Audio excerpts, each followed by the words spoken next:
Hey everyone, you're listening to 4Player Podcast, a weekly live show about video games. We hope you'll stick around for another year of gaming discussion, fantasy critic hijinks, and of course, general shenanigans here at 4Player. Before we start this episode, we want to send a thank you out to everyone who listens and give a quick welcome to any newbies. I'll try to keep this short because this is, and always will be, an ad-free show. We've been at this since 2008, so if you like what we do, please subscribe and leave a review on your preferred podcast service. Join us in our Discord at discord.gg/4player, or, if you're so inclined, throw us a couple bucks a month on Patreon. We record these episodes live every Tuesday night on twitch.tv/4playerpodcast, all spelled out, and episodes hit podcast services on Friday morning. You can find all the links you need at 4playernetwork.com. But enough about that, let's get started. Let's get the show on the road. Hey everybody, welcome to 4Player Podcast. This is episode, I think, 841. It is July 15th, 2025. I'm your host, Nick Henderson, joined tonight by Bradley Simons. Yes, it's actually Bradford. Bradford Simons, okay. Yes. Christopher Guthridge is here as well. Hello. And Chris Davis. I'm also here. Good evening. I never diverge from what we're actually supposed to call Chris Davis. It's always Chris Davis. You have just like once or twice given me a reprieve. But I never omit Davis. It's always there. In fact, yeah, we know how this works. The few times where I've accidentally forgotten to say Davis, it felt gross. It just felt disgusting. Anyways, guys, welcome to the show. What did y'all do last week? Can I before we talk about that, can we I don't like the bottle of Febreze that Chris Davis has behind him. It's just a bad look. It's a bad vibe. It makes me think that his room is real stinky and he had to freshen it. I have fucking cats, okay? Sometimes who's coming over? Sometimes a cat rips a fart, okay? It happens. Who's coming over though? You do the Febreze for yourself? Yeah. I mean, I'm not gonna lie. Fester in the stink. Yeah, what the fuck are you talking about? What do you do, Brad? You just live in the fucking I don't have stench of it animals all? anymore. Hey, you have children. That could be just as bad. Probably worse. Like, I have two cats as well, and I'm sorry, but those cats are not ripping farts. I don't know. If it's a fart, don't just walk away. I don't know. It's like, well, I guess not using this room for a couple hours. A couple hours? Yeah, take them to the vet. My God. Oh, my goodness. Where are we? What are we doing? Welcome to this video game-based podcast. I was serious a minute ago. What did y'all end up doing last week in lieu of the podcast?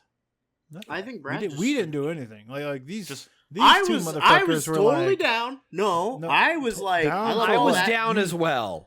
Tell me what you want to do. You had a bunch both of those ideas people that typed two sentences. No, collectively two sentences into that Discord that day, and someone saying I'm down, and then like Chris Davis pops in at 6:45. Yeah, so what are we doing? Can I just say we're not gonna mobilize after that? Can I just say the irony of all this is that just living. Half the time, that's me, and Brad is the one leaving like one-word responses. Yeah, for the entire day. Response is like, "Yes, I'll be there. I'm going to talk about this, this, and this." You don't need more than that because a podcast is a podcast. We know how those work. But like a night that involves maybe something else that is going to involve multiple people, it needs a little more like. A little more planning, a little more forethought, yeah. A little more energy, even. Not even planning. Sorry, Crispy, I wasn't here. We could just turn on a stream and have a good time, but the vibes I wasn't here there. to play more Yakuza with the vibes Crispy. weren't there. Brad, you built the whole pool of suggestions, and all of which were good. And you gave like a thumbs up one, emoji. Pick one, and then we do it. Like, come on. All right, that's neither here nor there. I didn't mean to open up a can of worms. How's everybody doing? I saw Superman. Did you? Here's pretty good. Yeah. So did everybody else. I haven't seen it. I haven't seen it either. It's had almost as much marketing as Legendary the Box. Well, I mean, what? Not a whole lot of places, a whole lot of projects have that marketing budget. Yeah, that's true. That I feel like I've already seen it, and I've not even seen it. I've not even seen more than one I trailer. mean, I can understand why you might feel that way, but I feel like it's probably. I've still already not got the like case. no, spoiled but it's on working. everything, It's but working I haven't on seen me. it. Like I'm hyped for it. Like honestly, It's all good. it took It's good. was the John Williams theme, and I'm like, I'm there. But like, come on, man, chill out. There's so many. Like I went from like never seeing this actor in anything ever, maybe probably until I found out that he was the bad guy from Twisters. In Pearl. Oh my God, you're right. He was the bad guy in Twisters, and he was the bad guy in Pearl. He played a tornado, or I mean, no, he played the equivalent of like Carrie Ells, but like taller in Twisters. Like that's literally he even dressed the same. It was weird. was Yeah. it good? I want it to be good. I want to see it. What, but Superman or I've already Twisters? Because gotten honestly, spoiled. both are Twisters. pretty I good. know Twisters Twisters isn't is good. mid. Just It's shut up. mid. It's mid. But Superman, I hope it's good. I don't know. Is it like? Let me ask you: Is how's the act? Like how's this Superman? Is he a good actor? No, I think he's great. Does he I have think the he's chops? No, yeah, absolutely. I think he's a fantastic choice. Like as good as Brandon Rolfe? Who's I mean Brandon Brandon Routh. Ruth. Yeah. Ruth? Ralph. I don't know how to say his last name. He The died Atom? like as soon as they hit cut, or like as soon as they did the final take of the movie, he just died, right? After Superman Returns? Superman? You mean he fell off the face of the earth? Right? No, he certainly did not. But he No, he no, was I in heard the he came Arrow. back Reprised in the the role He TV. came back. eventually. He plays the I Atom. know, the Atom, and then they did the crossover, and he was Superman. Look, I know, but you know what I'm saying. He didn't have a career after that. Nick, was this your My first question for you is: do you think this dude has star power? Do you think we're Yeah. going to see him in everything now? probably. I mean, didn't you just finish naming a bunch of movies recently that he's been in? I feel like we're already seeing him in everything. No, his but now part in you're Twisters the was only like difference is nothing. now you're gonna know.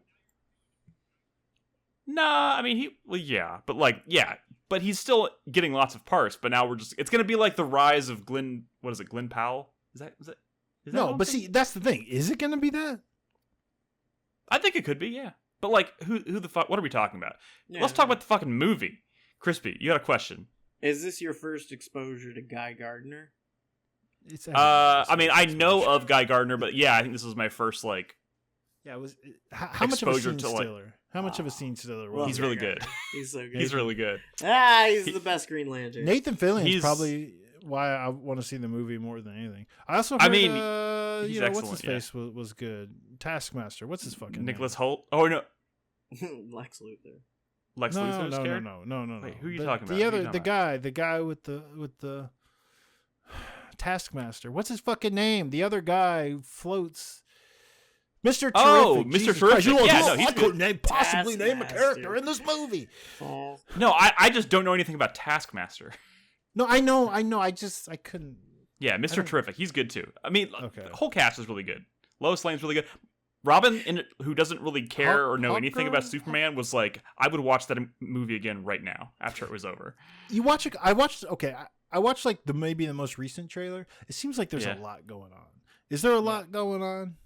Like with all these other characters and shit, it seems insane. It's more focused, I would say, than you probably think it is, because like it comes right, like it does one of those things at the beginning, like where it comes out of the gate, and it just kind of like, I'm trying to think of a good example of it. Like I honestly think like the Batman did a really good job of it, where it's like we're not gonna give you an origin story again. We're just gonna like give you a really nice overview of the character so that you understand who he is. And then we're off to the races, and that's Off to the kinda what races. they That do movie here. was still 3 hours long. Hey, It question. was still throughout, but but Is the movie too scary for Henry? No, dude, it's the most Superman-ass Superman. Because I'm there for crypto. Let's be real. It is We're the talking about- anti-Zack Snyder Superman, and Yeah, but I'm saying he's still 7. well, you would know better than I would whether it would scare him or not. It's very I have not colorful, seen the vibrant. movie. It's very colorful, vibrant, funny. I mean, there's action, but it's not like I wouldn't call it scary action. I mean, it's just, what have dudes you punching each other. shown Henry that has scared him? Is there any like establish a he saves foundation a here? the he saves a dark? squirrel. I mean, he's a kid. He's a little kid. I know Superman is a good character, but sometimes there's like really scary looking villains or creatures or No, something. no, I don't think that. I don't really. No, I don't think so. Oh. Not really. I mean, also like flooding makes him cry now. Because of we were at 4th of July, everybody was talking about floods, and now he thinks we're always gonna get washed away in a flood. I'm happy to report randomly- there's no floods in this movie. It's But, flood you know, free. Is it like Is he tense? I mean, afraid of Israel? if he was exposed to it, he probably would be. We're all afraid of Israel. Like, we don't watch the news not wrong. in front of our children. I heard that might be a thing in the movie. I saw it's funny because like no, it's getting a lot of like the usual suspects are like coming out of the woodwork to basically trying and failing to like criticize the movie because like they're Dean saying Cain thinks the it's movie is too woke. It's The too usual woke, and it's suspects. like and yeah, Dean like case in point, Dean Cain, who is a huge MAGA fucking asshole, and he's coming out and being like this movie is too woke, and in fact it's just Superman, which is. Whoa, wait. Is Kevin Spacey like? Not only do I think this sucks, I was the better Lex Luthor. I have no idea, nor do I care what Kevin Spacey thinks about this movie. I saw wasn't somebody a say bad something. Lex, right? I saw somebody say something along the lines of like, Superman is not woke. It's just we have like actual, honest to god supervillains now in real Yeah. life, and they're confused. They don't Yeah. know what to do with that information Dude, because it's them. this fucking sucks, man. I Dude, wish I Crypto's saw so it when it good. came out because I have been spoiled on everything. Oh man, I've been spoiled Crispy, I'll go on see it with you everything. again if you want. It's good. I'd like to go It's see it. good. I didn't see it the first time. It's I good. wanna see We'll talk. It's The first time, yeah. I'd Anyways, like to go let's- see it, but I can't. Let's get a all fuck strong it. Let's answer all go about see whether it. It's scary. Let's or not. quit. Let's quit this podcast right now and go see it. Dude, I'm down. I'm done. I'm there. Let's go. Let's do it. I'll meet you Don't think there. I'll be Let's able go. to get there Here in we go. time. Anyways, what's been up? How we doing? Where are we going? What are we talking about? Maybe Brad should lead this podcast. I don't even know what's going on. Nick, Well, That's your you cue, say Brad. that every week. You said no. You said you wanted to talk about the Microsoft layoffs. I don't. Chris Davis does. I don't. I do. Other than I mean, just nobody don't really fucking wants- Oh, bitch. look at this fucking Xbot. He just wants us to smooth over. What's the analogy? Nobody really wants to talk about it. It's not fun, No, but it is news. It is definitely news. This motherfucker's jumping in front of Philly boy. You know, Guys, they like the- fucking like the bitch, I Apu don't see you meme. canceling your Game Pass. oh shit. Shots fired. Wait, how do you know? Actually, Is your Game Pass still current, buddy? I don't know. Then shut the fuck up. All right. Everybody calm down. Everybody calm down. Let's talk about it. But like the joke was that you love Xbox, but like that wasn't a denial. You just were like, you have Game Pass. You're paying I know, Microsoft but this is every month. This is about you being an Xbox fan. And No, you were we're not doing I don't want this. to talk about it. I don't want to talk about it. Brad, you're killing me tonight. We need to talk about your Are we talking about- are we- antagonism, sir. Well, how do you feel about these layoffs, y'all? They fucking suck. It's bullshit. I think we want more of like a short report. Can you hit us with some deets, Chris Davis? It's more wild. I don't know the specifics in terms of like the numbers. Perfect and honestly, Dark was canceled. They shut Perfect down Dark that was studio. canceled. Yeah. Blade Oh, was that canceled. new Perfect Rare's Dark? game was Oh, canceled. man. Everwild was canceled. And The Canceled. Blade project from Arcane is still going. Arcane is fine right Whoa. now. okay, no, They we want to canceled know that. what's not fine. Well, it's Wait a not second. reported as being Wait. anything else less than fine. They shut down like the regular Forza part of the Forza team. I think. Okay. They laid off half the support at half the team at Turn 10. John Those are the people that Romero's did the game regular was Forza. canceled. It's not canceled. They lost their funding. They are pitching it to other publishers. Okay. But yeah, It's probably that- a lot worse than we know. But Holy shit. Is Blade really still in production? supposedly yes. Because it was not mentioned Wasn't any it I layoffs. could have Blade, this is- sworn, I could have fucking sworn it was in the list of canceled projects No, no, when all these things were Bad happening. it's reporting it's is it's what they- Everwild. It's the next Perfect Dark. Forza game, not Forza Horizon. It's Perfect Dark and the successor ESO game, the new MMO from Bethesda. Oh yeah. Man, Which that's and I think they shut down that studio too, right? no, they did not. It's still there. They just lost their project.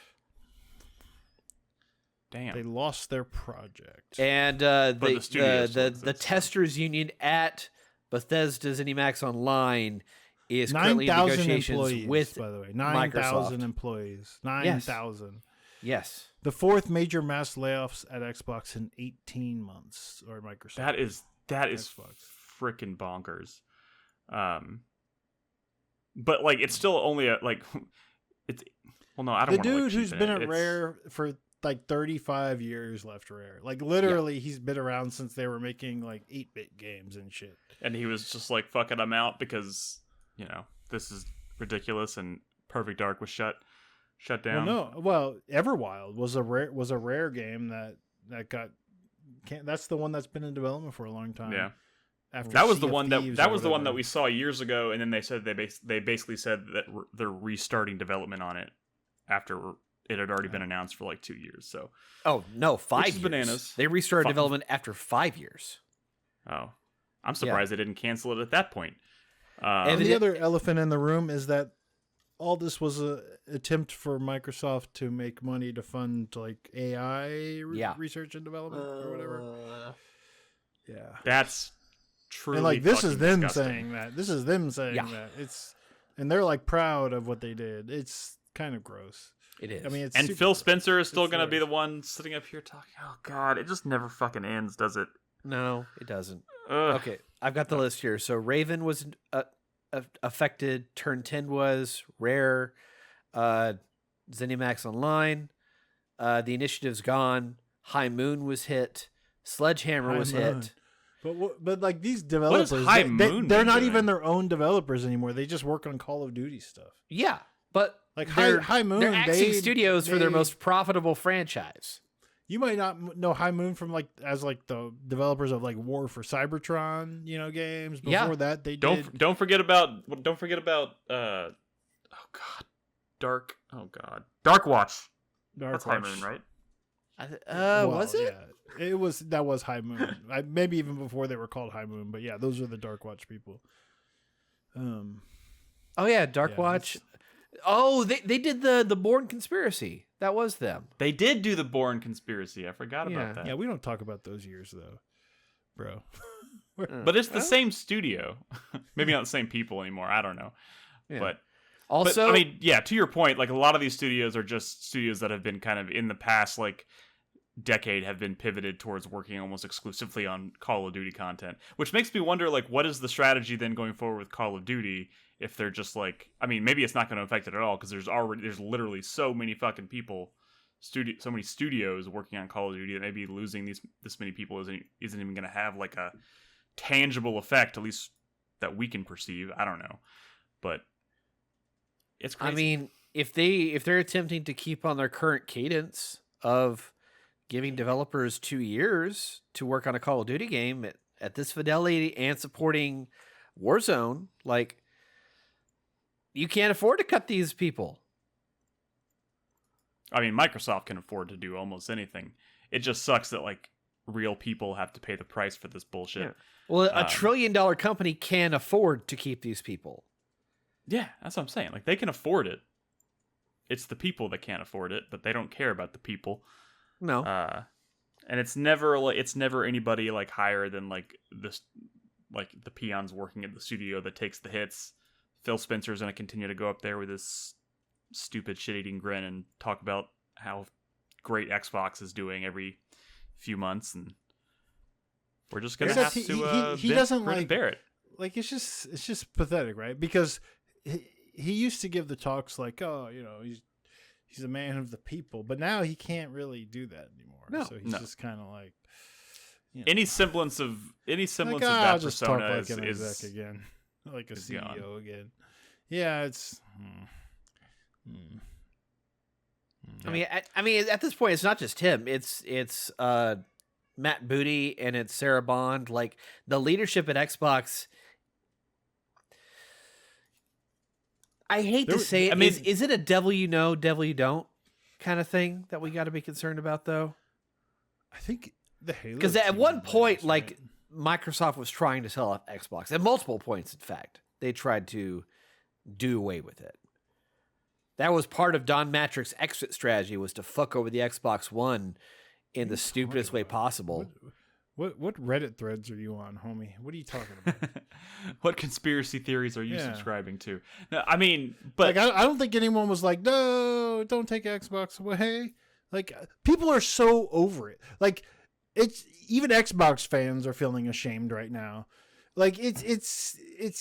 I saw like an article that was that was like, why is Microsoft so bad at this? They're just so bad at doing Xbox. You know, they're buying studios and they're just like banana pills everywhere, rakes everywhere. They're just so bad. They can't get a project out. They're just canceling projects. What, Fable's been in development for 24 years and still isn't out. Like, they're so bad. They're buying studios, falling flat on their face, and just canceling games and shutting down studios. Yeah. They literally have not done, like, overall, the vibe has been like they're terrible since the 360. Since the height of the 360, they've been a fucking joke. What is the likelihood or money or not? What is the likelihood or real, like, what is the realistic chance, if any, that Microsoft will get out of the hardware business and just focus solely on software? Because I feel like that's always, but I'm not. I mean, right now it doesn't really feel like they're very good at making software. But like, it's not that simple anymore. That's the problem, it's definitely right? not. The industry is so much larger. This company is so enormous. Like, they would have to like really try. Like, it would be like a Herculean feat for them to get out of hardware. They have hardware all over the fucking place, like all kinds of fucking things. You know? If anything, they're increasing their investment in hardware because they're partnering with other hardware manufacturers to create Xbox branded stuff. Yeah. They gotta have things that have the AI in it. It's. I also say that fully. It's not like saying getting out of hardware as like a potential like pivot for them isn't necessarily a good thing either, because there's a lot of people who will lose their jobs if they suddenly decide they're no longer going to make physical lose their job boxes anymore. They just tens of thousands of people in the past 18 months. Yeah. So many people have lost their jobs. It's so it's not even worth being mad at them anymore, because we've been mad at them so long. It's just, I just don't understand what's so hard about it's really awkward. Like, they're just really bad at this. The strategy was to like buy up all these studios, but then like they're mishandling so many of them. Why not buy a studio and then like really analyze what it is that studio does well and what makes them popular, and let them just do give them carte blanche to just make their dream game. I feel if you fire people and you close studios and you liquidate assets, the line goes up. Yeah, exactly. Yeah. And it doesn't matter. Reclaiming. They don't look at studio closures as like a bad thing. It makes the company more efficient and increases their Matt Booty value. said that Hi-Fi Rush was a success on based on all metrics. Yes. And they shut down that studio and were like, fuck you. Like, it doesn't, they're the worst in history at first party, like at managing first party studios. Who bought Tango Gameworks? Was it Crafton? It was Crafton revived it. They didn't even buy it. You want to get into the Crafton news? No, I'm just sitting here thinking, Tango are they screwed? I mean, again, they were never in. I mean, you have to realize that words. Tango as it is today is not the Tango that was at Microsoft. Most of that personnel left in the interim between when Tango was revived by Crafton and when they were laid off. Sure. Is that true? Sure. Is that even true? That most of them left? I don't think most of them are. I mean, I think a lot of them ended up coming back to the studio after it was picked back up. The point is, the implication being that like Hi-Fi Rush 2 is now again in development, but there's been just like Subnautica 2. Yeah. So, but that's another thing. Look, I'm gonna be totally honest here. I've been kind of unplugged from like game industry news. All I keep seeing is Subnautica 2 this, Subnautica 2 that. I don't even know the full story behind that. Okay, I'm kind of so hoping somebody briefly- here can give me the fucking skinny on this. Yeah, so like the game was slated to come out this year in early access, and the people like who own what is the studio called? Unknown Worlds? No. Yeah, no, it's Unknown Worlds. Unknown Worlds. Yeah. They were gonna get like some huge $200 million bonus if the game made it out on time. But the just in people at general or early Crafton were access? like, "Oh, this game isn't actually ready, even though they say it is. So we're gonna delay it ourselves and get rid of all these top people." So I don't know. They basically said no, the game's not ready. So they could not have to do the payout, and then all those people at Unknown Worlds at the very top were let go or they left. I don't actually know the details of their exit, but like those, and now those people are suing Crafton because they were like, "What the fuck? This is so shady."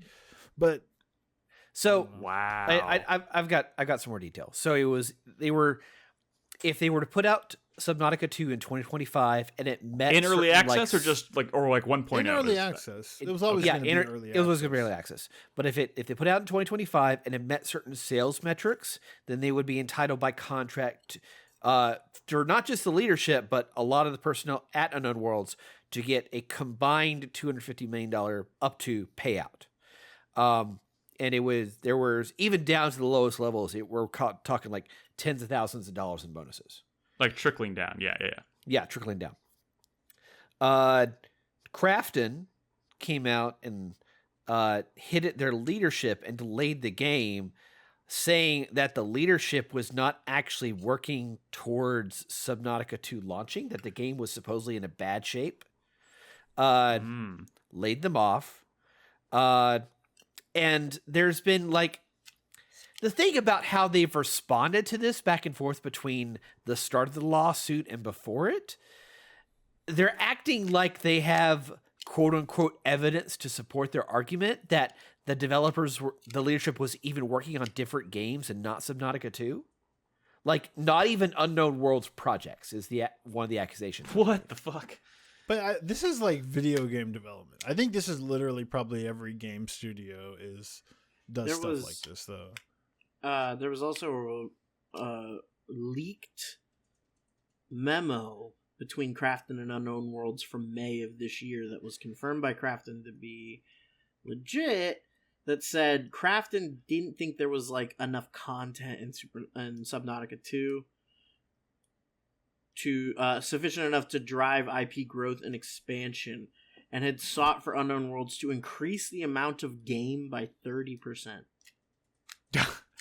That is like it's so stupid. on a because totally Subnautica came out in early access and was not a complete game and had a very successful early access, and then it launched 3 years later very successfully. So it honestly feels like bullshit from the people who didn't want to do a payout. I don't know. Yeah. one way or the other. It's a bad look, and it doesn't bode well for Subnautica 2. The thing is, It doesn't bode well for Crafton, who now owns Tango Gameworks. Like Crafton is literally made up by people who used to be, the what is the company called? Oh my god, I wish I knew what you were talking about. No, you wouldn't. Another like Korean like MMO like. Yeah, it was former Tencent. No, NCSoft. They're like formed from like NCSoft people who've literally done this exact same shit before, where they've tried to get rid of leadership so they didn't have to do a payout. And like Richard Garriott did the same thing where they sued them because they did this. They pulled this shit on him because they didn't want to do like some payout, so they got rid of him. Like they have a history of this shit. It's kind of scummy, but I don't know. Like they were blaming like other projects that they not even projects they were working on, but like other projects they had. What was they had shipped some like strategy game, like tactics game the year before. Oh, remember that one where you can like customize the Moonbreaker? Moonbreaker. Yeah. They're like Turn-based blaming strategy. Moonbreaker and shit. Like it's just A digital miniatures game. all I know is there's people like siding with Krafton, and like no individual should be siding with a company like Krafton. That's just like I don't think there's. Maybe there's people at the top at Unknown Worlds that are like pretty shady too, but like I don't know. Let the lawyers handle it because I don't think. I just want Subnautica 2. I hopefully. But it sounds like Subnautica 2 needs at least 30% more game. I don't know. You know What does that even mean though? I don't know. How do you even the measure latest? that? I just listened to the latest episode of Rebel FM, which is interesting because Anthony Gallegos is the lead designer on Subnautica 2. And they were like, shit. we can't talk about any of this. So don't even bother. Don't even ask. They're probably all tied up in like legal stuff where I didn't realize he's definitely Anthony not allowed Gallegos to was say doing that. anything. They had to lawyer up and shut up. But I think he's still on the project because I think the people actually making the game day to day are still working on it. But All right. yeah. Guys, This podcast needs 30% more games. I agree with per Sanji. Sonji, this podcast needs 30% more games. But then Soji also says horse girl game, and I'm like, We're not well, hey, we're hang not on, talking hold on. about the horse He's girl the game. most cooked when it comes to free to play gotcha shit though. Like he is Yeah. gone. He's gone. Skaj. Sanji is dead. Only Skaj Sanji's a lives. drowning man. Don't try to Yeah. save him. He'll just pull you under. All right. So let's talk about games then. Let's talk about Yeah, let's honest not to talk God about the video 80s. games that we've been playing and not about the doom and gloom of the video game industry. I didn't bring a video game today. I also didn't bring a video game. I can don't however know. mention what? Go ahead. What? I said I can however mention that I spent like probably 10 plus hours over the past week playing Lumines Remastered. I didn't bring footage because it, fucking Dude, Lumines. Lumines Remastered. I also been playing that as well, right? I did not realize that. Yeah. I think In I'm fact- playing your copy. In fact, I have it installed on my Steam Deck and my Switch too. Why are you guys playing Lumines Remastered? Because Well, I'll that's tell you Lumines- why. Lumines Arise. Honestly, that had nothing to do with why I installed it. I installed it That's because not I was right. I was going on a trip and I don't do well with I'm kind of a nervous flyer when it's been a long time between Yeah. flying on an airplane. So I wanted something that I could just kind of like zone out to, and holy shit did that like do My the problem trick. is when I start playing Lumines, it's not like, oh, let me get in like a 15-minute session. Like I'll boot it up and then play for 2 hours. Dude, nonstop, I like, on the played- same. It's not. I played Lumines from literally takeoff to landing on a 3-hour flight both ways. Which game's so how does that fucking work in VR? I don't know if I could be in a VR headset for like I hours have. at a time. But a Lumines session, if you're good at Lumines, just goes on. Wait, and is on that what and Arise on. is? Is Lumines Arise a VR game, or is it just Well, another it's not only Lumines game? VR. It's No, like okay. Tetris Effect. Yeah. But like VR is the best way to like Tetris Effect. VR is the best way to play it. And I would like it, love you to have a try it. PSVR. You have a PSVR too, which is funny. But But I also, don't have it would Lumines. be insane if you don't play Lumines in that VR headset. You should literally just make a video of you like stomping it into pieces, because you will never play it.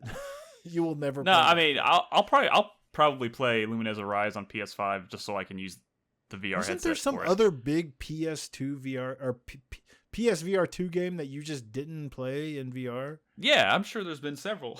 Well, there was Oh, the no, what was no, the Until Dawn spinoff that was on PSVR 1. It got a spiritual successor on PSVR 2. yeah, but that's I don't think that's what Brad's was that thinking. good? Rush Was of that Blood. good? Oh, Dude, I Rush got of Blood mad. I got It's mad really because good. the developers of Tetris Effect and Lumines Arise made that game last year, 2 years ago, that I really liked. God, with the fucking dog. the people, humanity. Oh. Yeah, humanity. Yeah. With all the Humanity, the crowds of really, people, yeah. really good puzzle game, and it had a VR mode that I remember at the time I was like, I bet this is amazing in VR. And you know, this studio makes VR games. You know, but Nick can't be trusted to play it in VR. It's Mizuguchi's studio. You know, Res Infinite was amazing in VR, but yeah, you couldn't be bothered. Like, you have a PSVR too. Is it not hooked up? No, it's hooked up. It's just it's collecting hooked dust up? at the moment. Oh, It's always hooked up. I have it permanently connected. It just sits on its own little slot next to the PS5. I just don't use it often. And by often, I mean I haven't touched it in a while. like VR stands, like everybody else. We were VR stands, man. I do want to play that Alien What game. happened I do here? want to play that Alien game. But Yeah. is that out? What is that? Yeah, It it came out. Wait, Oh, did It came out on yeah. like the Quest 3 and it got ported to PSVR 2. yeah. I want to play that. Like, But I will. God damn it! I will play Lumines Arise on my PSVR 2. Is it coming to Quest? I have a Quest 2. Is Lumines Arise coming to Quest 2? I mean, Tetris Effect is on there. If it can run Tetris Effect, surely it can run Lumines. I don't know. But yeah, I will play so much of that in VR because I, like, literally, look, Enhance has made 2 games already that have made me cry while playing them. One of them is Tetris Effect and one of them was Res Infinite. Area Those are the only X. 2 games that have made you cry. No. Other games have made me cry. But I'm saying, like, this is a studio that has not technically not been around that long, but like their modern iterations of Res and Tetris, like, I get very emotional playing these games. And I got emotional watching the trailer for Lumines Arise. So I don't know. It's just, I don't know, the visual, like, you get overstimulated. I don't even know. I just taken by the emotion of the experience, I suppose. I don't know. Whatever. Anyway, I didn't mean to talk about Lumines for so long. Well, Did you But what anyways. did you play it on? We needed 30% more Steam Deck. games. So. Steam Deck. I just 30%. I installed it because I noticed somebody in our family, Steam family, had it, and I was like, I like Lumines. That seems like a really good game to just distract me, and it did the fucking trick. That game is so good. But I did pull a little bit of a. I played it for probably an hour before I realized you could turn the fucking blocks. So Jesus I was like, Christ! I know. It was like a Ripper mode situation. I was like, this doesn't seem. I was like, I'm forgetting something here. Brad, it was I bad. pulled It up. was bad. You just didn't press any of the buttons. I guess not. No, I didn't. And I didn't take the tutorial. Bog noise. I was sitting here and was like, this game is trash. I was like, I can't even get past like Wait, level had 4. you played Lumines prior to this? I played Lumines on the Vita Oh, okay. a long time. It's just been a long That's time. crazy though. That's funny. I know. Because like every block, Yeah, I know. block I know. dropping puzzle game does something when you press a button. I I've know. Actually, never played. I can't. Lumines. You should play Lumines. It's pretty damn good. I hear it's great. Uh, I did look up the Steam page for Lumines Rise, and it says it supports MetaQuest and Valve. Yeah, with but Steam which VR. MetaQuest? That's the thing. I have a Quest I don't- 2. I mean, if it says Quest without specifying a number, I would imagine it means all of them. That's not necessarily true because a lot of these companies will like make older versions obsolete, but still kind of just call it with generic terms, you know?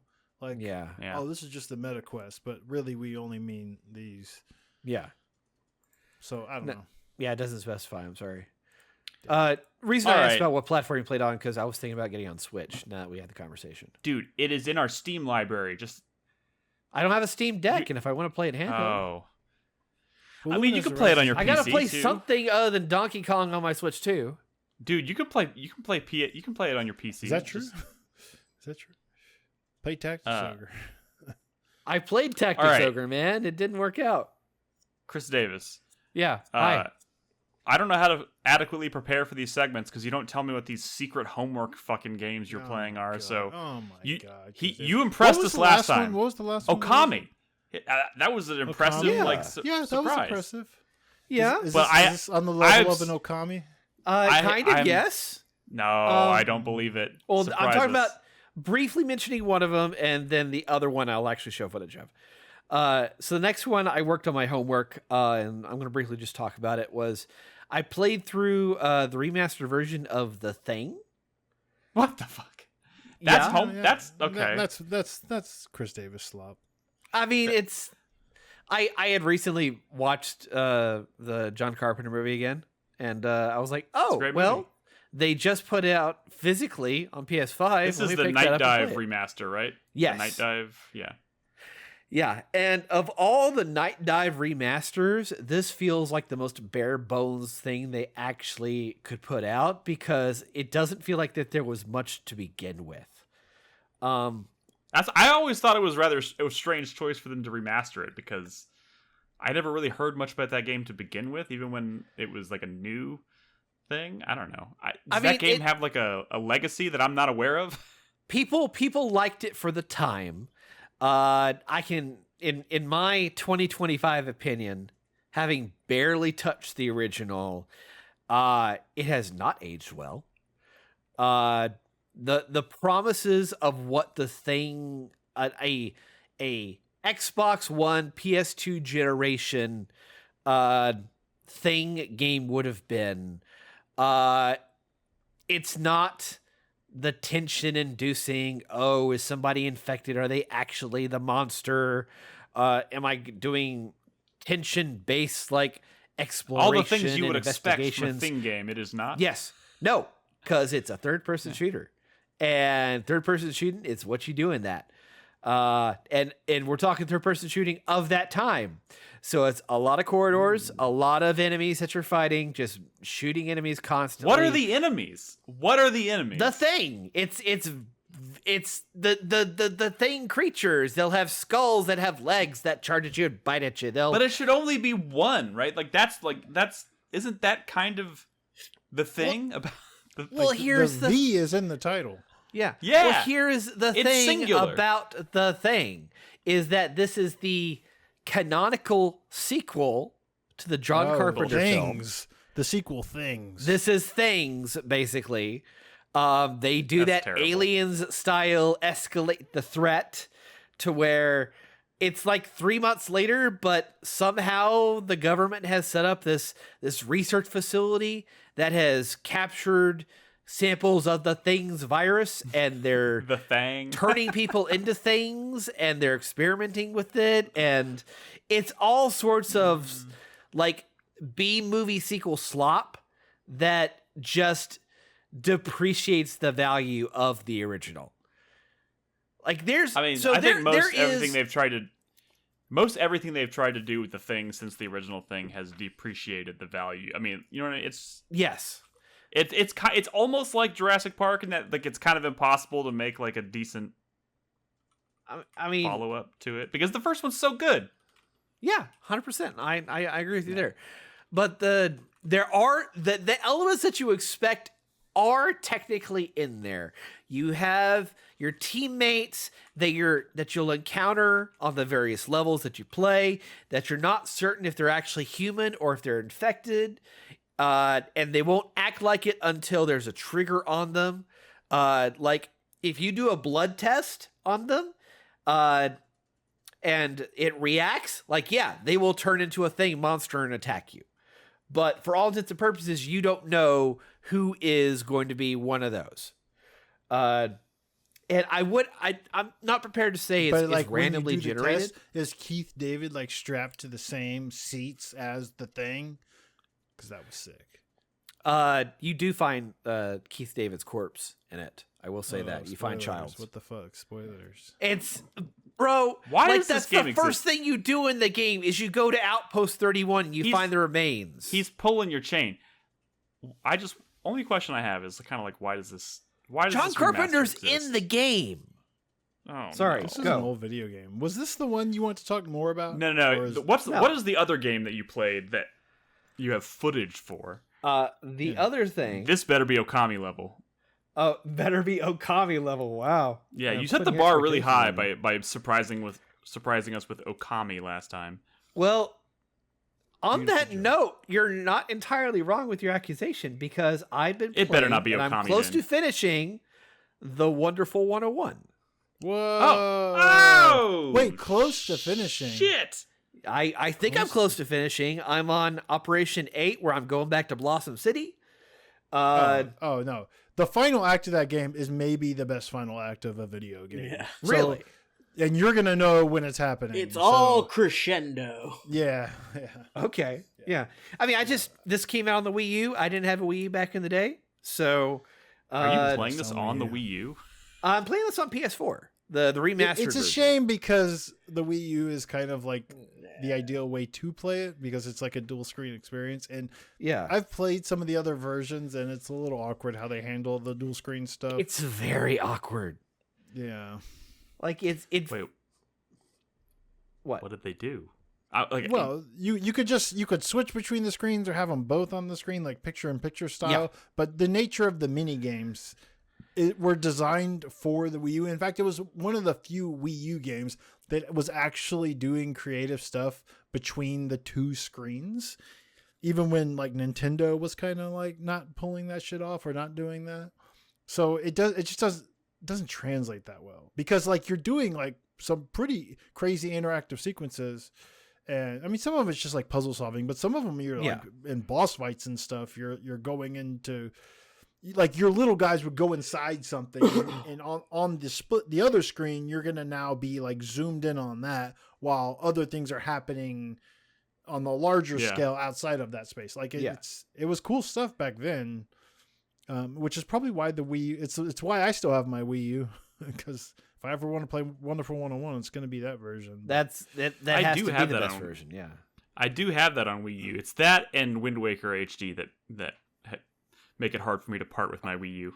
I will say though, Chris Davis, like before you give any final takes on this game, you do need to finish it because this game wraps up in like a pretty special way, in my opinion. I love it. Yeah. It gets. I mean, it sounds like you're enjoying it. I am for the most part enjoying it. This is one of those games that I really want to enjoy, but I feel so bad at playing it that it kind of hurts me. I am not good at this video game. But it's a platinum game, and it plays like even though it doesn't look like a Bayonetta, it is a Bayonetta. It is. I know through this. and through. But the combat is also more puzzly than those games, so you kind of have to like figure out like the different enemy types, and if you don't, like they're gonna fuck you up. They do. They 100%. I have there have been more continues I've had to do in this game than anything that's not a Soulsian title of the past like 10 years. Like I am shocked how much I am having to restart and continue fights because I'm getting my fucking ass kicked. I used to call the first playthrough the tutorial, which is kind of a dumb thing to say, but it was funny. This one has a steep learning curve for a large portion of the game, even. But once you get it down, it's pretty amazing. This one is actually when this game came out, I was definitely like spreading some good tutorial videos around because there's a lot of stuff you can do in this game that a lot of people don't even realize when they play, like some really powerful stuff. And maybe it's the fault of the game that they don't really explain that stuff that well to the player, but there's definitely some good, this is an incredibly deep action game that has just as much depth as like any other platinum action game. It's surprisingly good. Player education is a real problem with this game. They'll teach you very basic core mechanics like the loop of blue energy blast, you want to use your sword to counter it. You use the whip to do spiked enemies, things like that. Yeah. But so many mechanics just go unexplained, and it just comes down to experimentation and trying to find a way to memorize all the enemies' lack of tells when it comes to their attacks, that it just comes down to the point to where I keep fucking dying because I don't have enough time to react and in the puzzle way that the game requires. And I don't know about the lack of tell. Player education, the primary thing. You have a dodge mechanic with the spring, and then you have the Jello guts defense that only works on blunt attacks, but it doesn't tell you that, and even then, it's not all blunt That's attacks. actually not true. Like, there's lots of tiny like tells with various colors and sound effects. If you really pay attention, they do a lot more like little tells that kind of like hint at what you're supposed to be doing. I feel like they're microscopic from my perspective because I mean, it's hard camera enough. is You're pulled back. playing on what? You're playing on what? PS4. PS4 On a PS5 or whatever. or PS5, yeah. Yeah. Okay.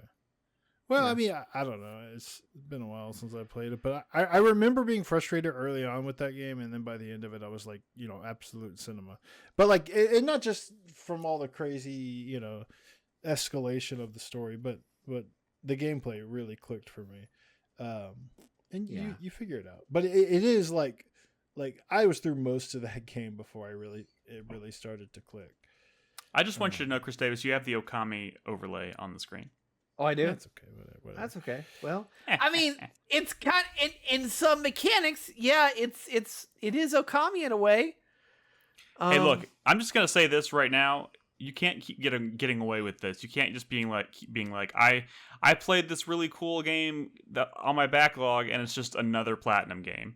You can't Are you do gonna that. do Beautiful Joe next? I guess there's no good modern way to play Beautiful. You have to prove that's that the you can problem. have something. I do want to play Beautiful Joe because I've only ever heard good things. I just don't have a proper way to play it other than Have you emulation. played Devil May Cry and Bayonetta? Like, have you done the whole Hideki Kamiya catalog of games he's directed? I've never done Bayonetta. I played plenty of Devil May Cry.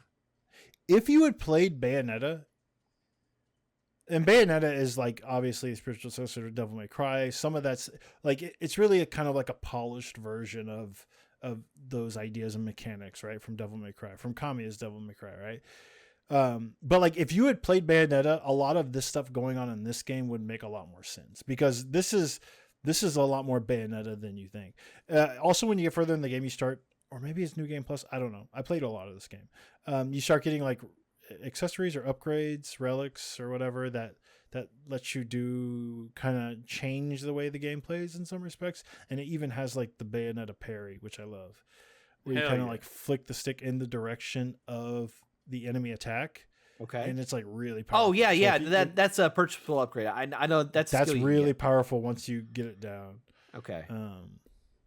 You can Yeah, just take I mainly anything. just rely on the guts ability, and I only recently started using the spring dodge, because Oh wow. I kept trying to find like enemies that would be useful for guts because it heals the way I've configured it, and the dodge really wasn't doing anything for me. But Let me ask you this: when you draw like a shape, you press a button to create that shape, right? Do you ever? I don't remember which button it is. You press like B or whatever to create that weapon, right? But if you press another button, if you press I believe triangle, it does an attack triangle. with that immediately. Yes. yeah, you can do multiple of those at the same time in the same combos Yes. as Yeah. you're doing yours. Okay, Like, getting that United mechanic down- formation 2 or something like that. Yeah. like that. Like, that's really important to like extending combos and doing less of damage. So okay, Yeah. I mean, like hit us up when you're done with this game because it's so cool. Yeah. It's such a good final act. I'm not even exaggerating when I say it's like maybe my favorite like final act of a video game. Okay. I mean, I'm having fun with the story. I love what they do with the music in this game, especially when you get like over the hump with a boss fight where the music just goes ape shit and exciting. It's such a fun thing they're trying to do with this game. It's just I'm having trouble with the gameplay. Also, here's a thing that really has been annoying me. There is this bug in the game where the game will auto pause on its own for no reason whatsoever, and unless you know an exact button to press to cancel out of it, you can't leave the pause menu. It's Have not you even had a somebody pause that menu. Are you sure you're not triggering this somehow? Like, has anybody corroborated that this is like a common bug on this? This version is of a the common game? I don't bug that has know, been like, corroborated. It's the port. Yeah. Yeah. Maybe the port was questionable. I mean, Oh man, it is Wouldn't surprise me. fucking annoying. Also, I like, miss this game. I really I wish the camera was a little bit more The consistent. camera's insane. You're right. The camera's insane in this game. But I get especially that like in the scene right here, it just pans away from so much of the battlefield that I have trouble keeping track of my characters half the time. But the right analog stick is how you like make your shapes and stuff. So like they That's can't the primary give you way camera control. It's like it's an issue. But I mean, you get used to it. I mean, here's the thing: is that since you're on the PS4 version, you can actually use the trackpad to draw the shapes. But it's the That's bad, zoning that's sensitivity is terrible. so strong that half the time it doesn't detect the input, and the other half it brings up the secondary screen, which blocks what you're seeing. So that's just awkward port situation. But even on the Wii U, like the touchscreen was not ideal because like you would play this you could play you could and would play this game like a hardcore action game. So like the touchscreen was just not a. Man, you are kind of trash at this. I'm sorry. You'll get there. Maybe. Damn, Brad. But that's the thing. You could play through this entire game without really like getting into the nitty gritty and like kind of having a sloppy playthrough, but still enjoy the story. I mean, I'm gonna be honest. I'm watching this footage and I'm like, this looks cool as hell, but I have no idea what I'm looking at. It is cool, but yeah. Oh, you didn't play it, Nick? No, I did. I mean, I own it, but it's the rest of us played it, and we all like gave it our game of the year or whatever. But he knows his lane; he stays in it. What are you talking about? This God, one's not for you. It's fine. It's fine. Here, this looks the so fucking cool. turtles. I fucking hate these turtles. They are the bane of my existence in this fucking video game. Oh, I fucking hate know how to. The only way to combat them is with the fucking hammer, and they turn so fast, and they have AoE attacks that I don't have time to recover mid-attack. I can't cancel out of my attacks either, so I'm fucked.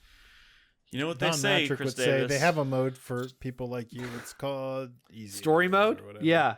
Story mode. I am playing this in normal, and that was another thing I thought about. I was like, for a second, I was like, is this another like North American Devil May Cry 3 situation where normal is actually Japanese hard? Like, am I missing something? But I don't and think y'all wonder so. why I don't like Beautiful Japanese Joe games. was like that though. Beautiful Joe is Really? so fucked up. Oh, yeah, God. If you play Beautiful Joe, like just the original release of that game, like the GameCube version or whatever, on the regular or the quote unquote default difficulty, that game is just like impossible. It's so fucked up. But I've only ever heard play great the things. PS2 version that has Dante. Dante kind of breaks the game. Oh, really? Yeah. Okay. I wasn't able to beat Beautiful Joe until I. Which played feels the PS2 appropriate. version. That feels appropriate. All right. It does, yeah. Chris Davis, report back when you finish this game. I shall. I look forward to experiencing this ending. I look forward to the day when you have a game on Do your you have backlog Wonder Black that's yet? not a platinum game. I had that Wonder makes me Black. go, ah. Okay. Yeah, the thing with Wonder Black is that his time bombs are so short-lived that by the time I've actually pulled off the shape to go to another weapon, it's basically expired. So I've wasted the use of that time. Man. Yeah, this is a. skill Remember how issue. easy it was to just draw it with the stylus? Well, I mean, you get really good with the stick motions as well. Like you got to think of them more as like fighting game motions than drawing. Like they don't. And have I'm really to be bad at big. fighting games too. They don't have to be big. You should be like, like you're playing fucking Zangief in Street Fighter, not drawing pretty circles on the screen. Yeah. They are not The amount of times I've had to redo stuff just to pull out the bomb or to get the hammer, like it drives. I mean, me I up had the the similar wall in a problems. way. I had similar problems with Okami, which is far less complex. Yeah, but the thing Well, about Okami will Okami pause is that the game. Okami pauses the game. The game That's still keeps going, and this just at a much slower pace. But that still doesn't give me time to really get a shape right. I'm done well. actually, I'm so glad Okami's coming back and Kamiya is making video games again. But like, the cool thing about Kamiya was that like he was always making a new IP, and he was always like building on his past works in like interesting ways, and like bringing back some of that stuff in interesting ways, and like seeing the threads from Devil May Cry to Beautiful Joe to Okami to this game and Bayonetta, like I don't know, man, like it's rare that we had game directors that were like that consistent, like he was gonna do the final game in a superhero trilogy between Beautiful Joe. Project GG was gonna be like the final game. His big, yeah. And I just know, and it was gonna be like a giant. And now we're gonna have to settle for robot Okami game. too, I guess. But you see what I'm saying? I know what you right? mean. Like, I know what you mean. He I know what you always, and of course, Scalebound was. But again, Yeah. like back in the day when Scalebound got canceled, and y'all know I'm a Kamiya fan and I get it, but y'all kind of talked to me like I was a crazy person. Now, like 10 years, 15 years later, after seeing that Microsoft mishandles all of their first party projects, cancels all the good ones and pushes out like the shitty ones or whatever, they're just so bad at this job. Can we like, with hindsight, maybe cut Brad a little, like 2013 Brad a break? Because I got to be honest with you, if anyone at this point is still siding with Microsoft, like they're just morons, right? Like I'm sure they did Platinum Games dirty, and Phil Spencer's an idiot. He's a fucking idiot, and they canceled like Hideki Kamiya. Outside of the Wonderful 101, which I'd argue is a misunderstood like classic, right? Like I think that's legitimately one of his best games. Every single other game that he shipped was scored over a 90. And they just decided, you know what, we're just going to cancel this one. Yeah. What do they know? Platinum Games doesn't ship games. They don't ship games, even though It's not even that they ship games, it's that they don't sell well. But that's not even true. That's not even true. Bayonetta was a sales success. Yes, it was. Come out. So and Nier Automata is a fucking bona fide. Well, Nier Automata was later, but like, yeah, that was a sales success. They had multiple, like, not just critical successes, but actual sales successes, and even stuff like, Devil May Cry was of course a success, and Beautiful Joe had like multiple games and spin-offs, and Okami, while at the time was considered like a financial flop. But like Resident Evil 4 or whatever, over the years between like the different ports and remasters, like ended up like selling quite a bit. So like, yeah, whatever. It's crazy. All right, we need to take a break. Go fire yourself. We need to take a break. When we come back, Crispy has been playing a bunch of Death Stranding 2. We're also going to probably do a quick check-in on Fantasy Critic. We'll wrap up with the 4-player minute, so we got more to talk about. Don't go anywhere. We'll be right back.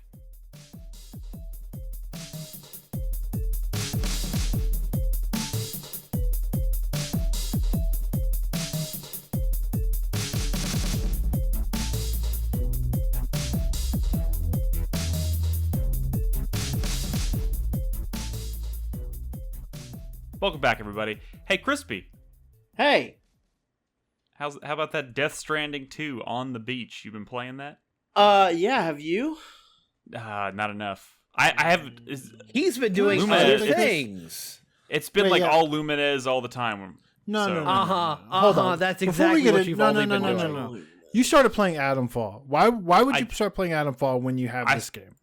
I told you. Yeah. I started playing Adamfall specifically because on the weekends I like to play something on my PC while I'm drinking my coffee. We've had this conversation before, and I had finished.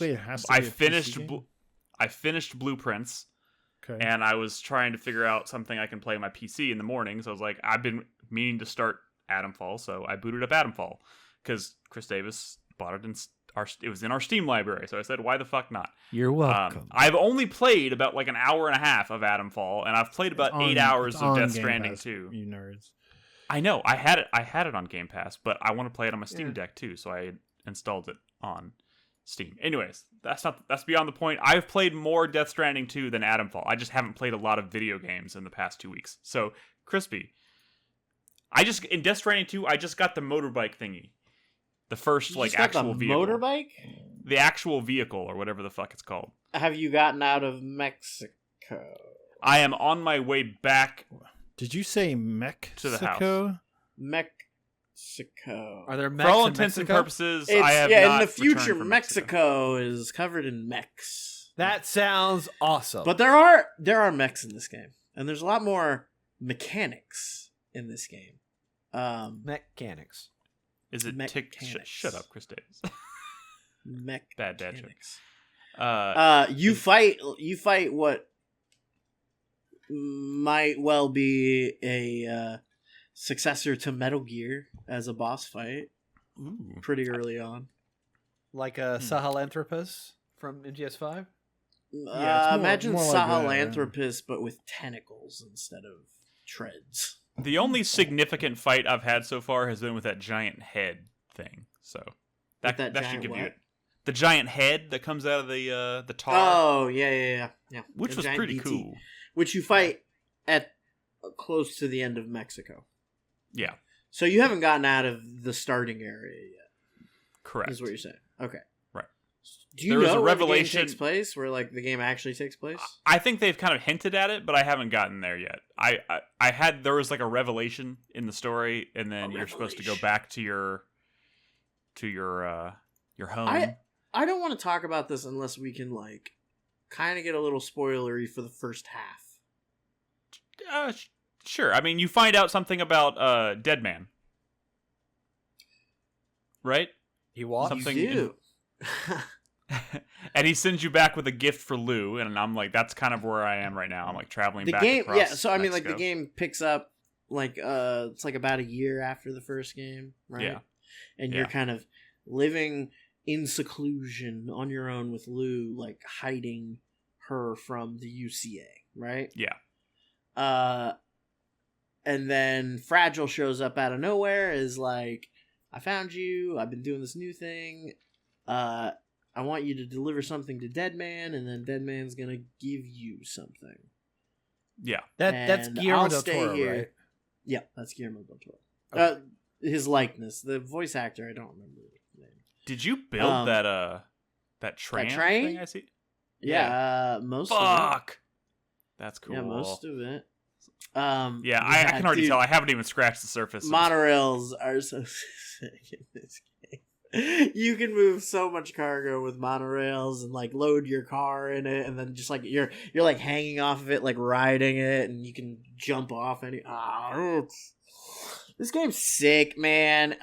It's really cool. It is a straight escalation of the first game, though. Like, it's built on the exact same systems and bones and models, and then it's just got like the same bones, doing more, you know, like just adding more equipment, adding more infrastructure. Like, so in the first game, you had roads like what you see me driving on here.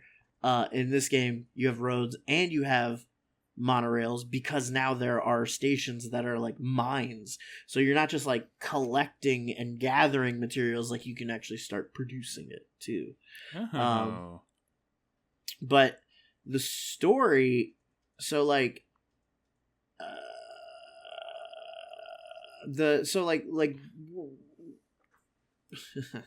so that opening part in Mexico, right? When you make the delivery to Dead Man kind of like reveals some information about Lou.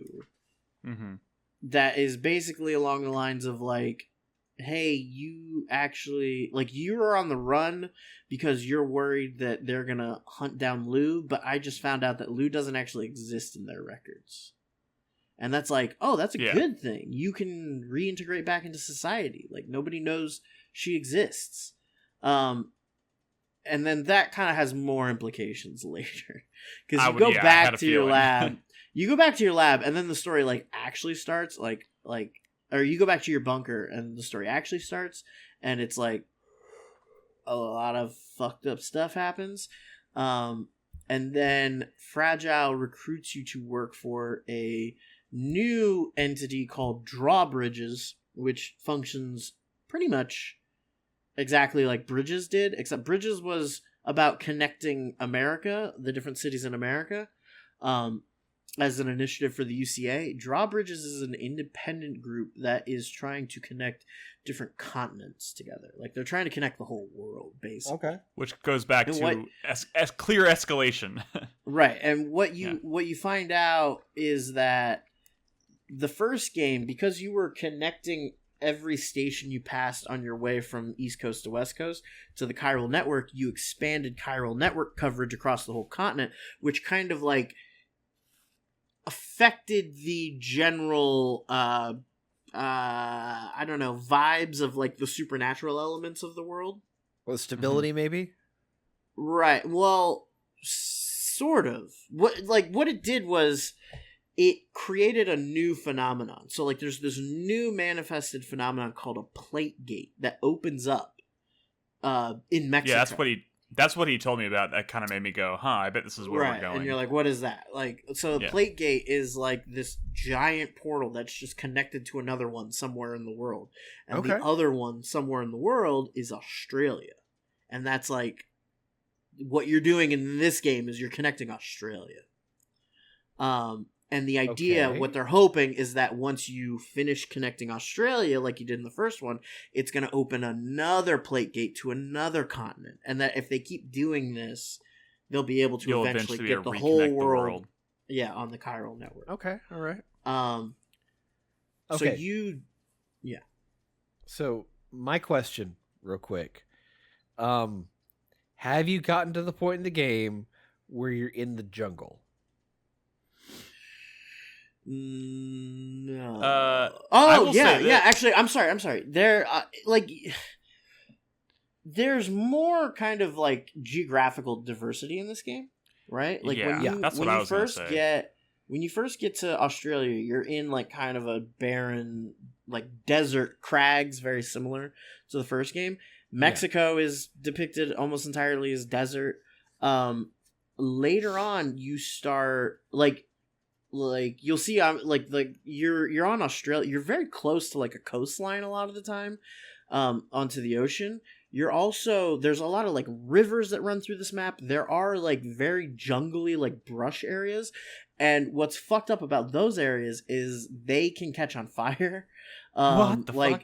There are like phenomenon where like flaming like whales and shit will come out of the tar and just like crash into the earth like flaming meteors, and if that happens in like a jungly area, it'll start a brush fire.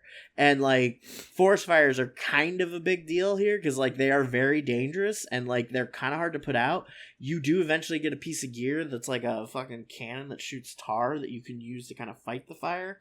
But when you're first introduced to this, you're introduced to it in the context of like going into this brush fire going into this like this brush area to capture and rescue a kangaroo. And then while you're in there, a fire breaks out and you have to like save the kangaroo from this fire, and it's fucking crazy. Okay. The reason why you're saving the kangaroo is because there's a station in this game, kind of like in Metal Gear Solid 5, where they're an animal sanctuary. So like a new side thing to do is to go around collecting animals and delivering them to the animal sanctuary, which I thought was interesting that came up. Two of each. You gotta get I don't know. Boy and all I've seen are kangaroos. I know there are other animals because I ran one over, but I didn't see what it was. Oh shit! I've Good job there, Noah. Oh my god! By the way, total aside here, but just the other day, like a week ago, I witnessed I witnessed an SUV just completely like obliterate a pigeon in front of me. Like I'm waiting to turn onto like the road the and I'm looking exploded? Yes, you know how birds will like dive bomb your car and then like fly up at the last second and they're like, oh my god, I almost hit that bird. It's like that video. It's like that video of Randy Johnson throwing that fastball and it hits that bird and it just like explodes. Dude. Yeah. So I'm waiting to turn out my neighborhood. I'm looking to my left, and there's a car SUV coming towards me that's about to pass in front of me, and I see this pigeon going for it, and I'm like, oh, the pigeon will be fine. It'll make it. And it totally didn't make it, and this SUV just clocked this pigeon. Feathers everywhere, but it also exploded into, like, just a lump of gore, so it was super gross. I was, like, in shock. I was like, that's the most fucked up things I've ever seen, but I couldn't believe my eyes. I mean, I just wanted to bring that up. It happened like 10 feet in front of me. You're in New York City, man. I mean, that's a harsh environment. They don't give a fuck. This was in Texas. This was like right outside my neighborhood. Not New York City. That's fucked up. Anyways, continue. Not funny, Nick. It wasn't funny. I was traumatized. So one thing that I guess is really noticeable about this game compared to the first game is that they have really tried to make combat more of a thing, or like more like a more robust part of the game, I guess. It's still not a like Focus. I wouldn't necessarily call this a third person shooter, right? Okay. Yeah, it's no Remedy game, you know. It's a Remedy game. Not many Yeah, things it's can. not. I hate. It's not. y'all. You know, Control or anything like that. But BC. It's a fine game. Dude, bro. It's a fine video game. I mean, it is. I don't know. Like, yeah, it is. It is. Like there's a lot of combat scenarios. There's a lot more like kind of enemies that you're fighting. They've added new types of BTs. So like now, like there are ones that can like see you and don't just like listen. There's ones that do, I don't know, all kinds of different stuff. They've added new human enemies. Like there's all these guys, but there's also there's a new set of guys called, I don't know, Armed Resistance or something. And their whole thing is that they only use lethal weapons. Like they don't fucking care. They'll use lethal weapons, which is a problem because, you know, dead bodies in this world are a problem. They can Yes. blow up like atom bombs, essentially. But part of fleshing out combat in this game is adding like a bunch of new gadgets and equipment and stuff. And I've been trying to use that in this footage. So like one of my favorite combos is this new like hollow grenade. You can throw this grenade and then activate it with square, and it'll make like a giant fake holographic rock that you can just like hide inside. That's what you're hiding in And there. you can see outside of it, but they can't see into it. And then like inside there, I'm holding a new weapon called the Blood Boomerang, which it's a boomerang that like, just like it says, it you inject your own blood into it, and then like that makes it more powerful somehow. I don't know. Yeah. But yeah, you're like using your weird Science. Doom's blood to make it a more powerful weapon. But so you just like hide in this fucking rock and just like throw the grenade at them. It's kind of fun. You also have a pistol now that shoots grenades, which is a hell of a lot of fun. But at the end of the day, the primary emphasis is still on non-lethal combat. It's all yeah. non-lethal. Well, Yeah, it's all non-lethal right now. Like I can't kill somebody.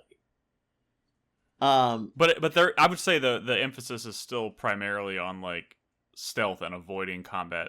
Direct combat scenarios. Yeah, there's definitely a lot of mechanics for stealth if you want to play it that way. There are certain missions too where they're like the mission profile or whatever is telling you like, oh well, you better stealth this one, and you know it's kind of like whatever. Like it doesn't really matter. You're not getting like graded on stealth like you would be like in Metal Gear Solid 5, you know? Yeah. I guess I will say this. I had a moment. where... I had a sequence where I was doing like combat stealth in the Mexico area, and I had this like moment where I'm like, man, I feel like I'm having flashbacks to playing Metal Gear Solid 5, just in terms of like movement and the variety of like weapons and options and stuff. And I was like, this it still feels like pretty that. cool. It's still like it still has that same kind of like lineage, especially to Metal Gear Solid 5. It's almost overwhelming. It's really cool. I mean, like it is a very respectable update to what Death Stranding was. It's not really any different. But I do think the scope of the story feels a little bigger because now you're not just like alone, you know, or it's just like you and Lou like going across the country. Like the solidarity is such a big part of the vibe of this game or of this series, right? Yeah. But in this game, now you also are on a like hover ship that the whole like a lot of the story is like you going around like collecting crew members for this the DHV Magellan, the Deep Tar Hunting Vehicle Magellan. So like you start getting more people on board the ship where like, you know, you're in there in your private room and like you'll hit the button to use the shower, except this time now the camera like goes down a hallway and there's like people there and they're like, "Hey Sam, how's it going?" Like it feels much more like, you know, connected, right? Oh, like shit. it feels Thematics. like an emotional progress from where you were. Like, the first game was definitely all about Sam, right? It was a very lonely game. It was a very lonely game, and the story was also very much focused on Sam. This game is more about Lou, I think. This game is about Lou and about kind of like the people, like this like group of people that Sam and Fragile are now working with and like kind of connecting together, right? Yeah. And it's like, if you really like the first game, this is naturally gonna appeal. Like, it's great. It hasn't backslid really in any way, I don't think. And I was talking to game. If you didn't play the first game, now that's interesting. I did want to talk about that because I was playing this in a PlayStation party the other night, and my buddy was watching me on screen share, and he'd never played the first game either. And he was like, I really want to play this. And I was like, dude, the first game's incredible. You should go back and play it. And he's like, I just don't think that's going to happen. Do you think I could play this without that? And I think you could. I think you could. This game has a lot of like journal resources, you know, as far as like they have a whole tab that's like the story so far that like catches you up on everything that happened in the first game, everything that's going on in this game as you're watching cutscenes and people are like saying things, because like the dialogue, they're always like talking about some concept or some device or some whatever that is, you know, just a part of the fiction of the world. It'll like put a little thing up in the corner that's like, hey, you can check that out here in the corpus, which is what they call the diary or whatever. So it does a good job of giving you the materials to like fill in what you need to know. I like, the reason why I have such a hard time saying that is because the first game is such a like beautiful experience. I feel like that no reading about it is gonna replicate that. Yeah. I'm gonna watch a video. But yeah, It's such a journey, though. You watch a video. I mean, like, there's a lot like this game, like, I always talk about this when we talk about these Kojima games. It does this really crazy thing where like it balances tone really well. Like I have never been so invested and bought into stuff that is like in a deep, serious, emotional way that is like fucking nonsense, ridiculous, like silly, crazy stuff. Like when you like, I always pitch this game as like, yeah, this is a walking simulator about hooking people up to an undead internet, you know, or like an afterlife internet, which is what it is. And that sounds weird. And it sounds like a material you have to almost be kind of light with it to make it palatable, make it resonate, but like, no, he plays it real serious. Like, he plays it real sincere, real serious. Kojima's version of levity is just like insane. Like, yeah. But but it's all still there. It's all still like there is so much goofy stuff that is like, this is a really fun, goofy time we're having. Like, your buddy in this is Doll Man, who is a fucking puppet who you carry on your belt, who like used to be a human and now he's a doll. He's also like your fucking therapist. That's how he talks to you.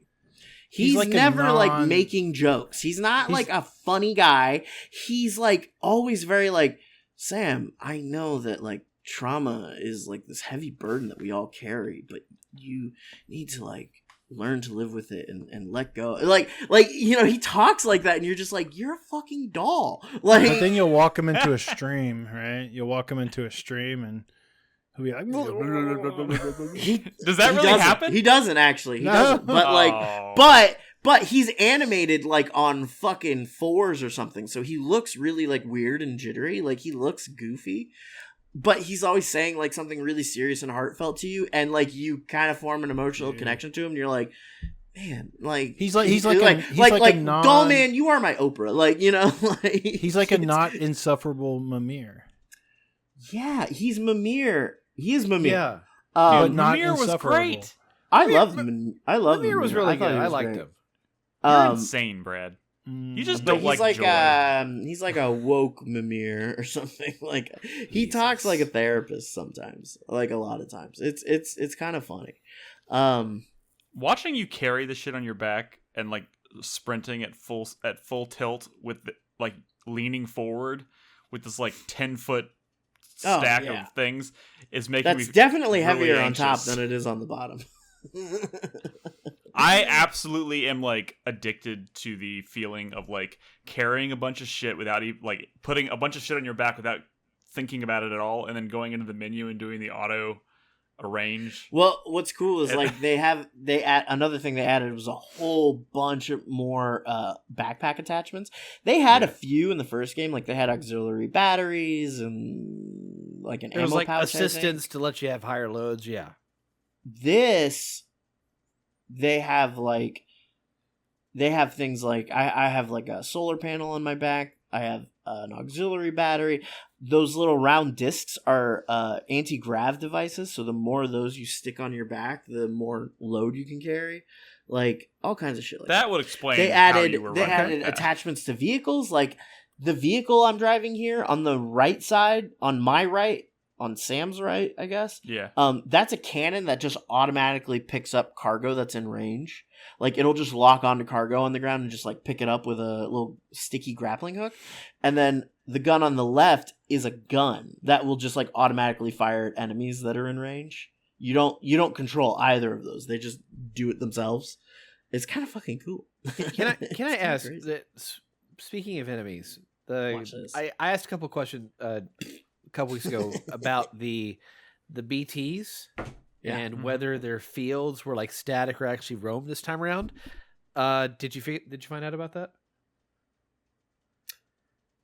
I think they're static.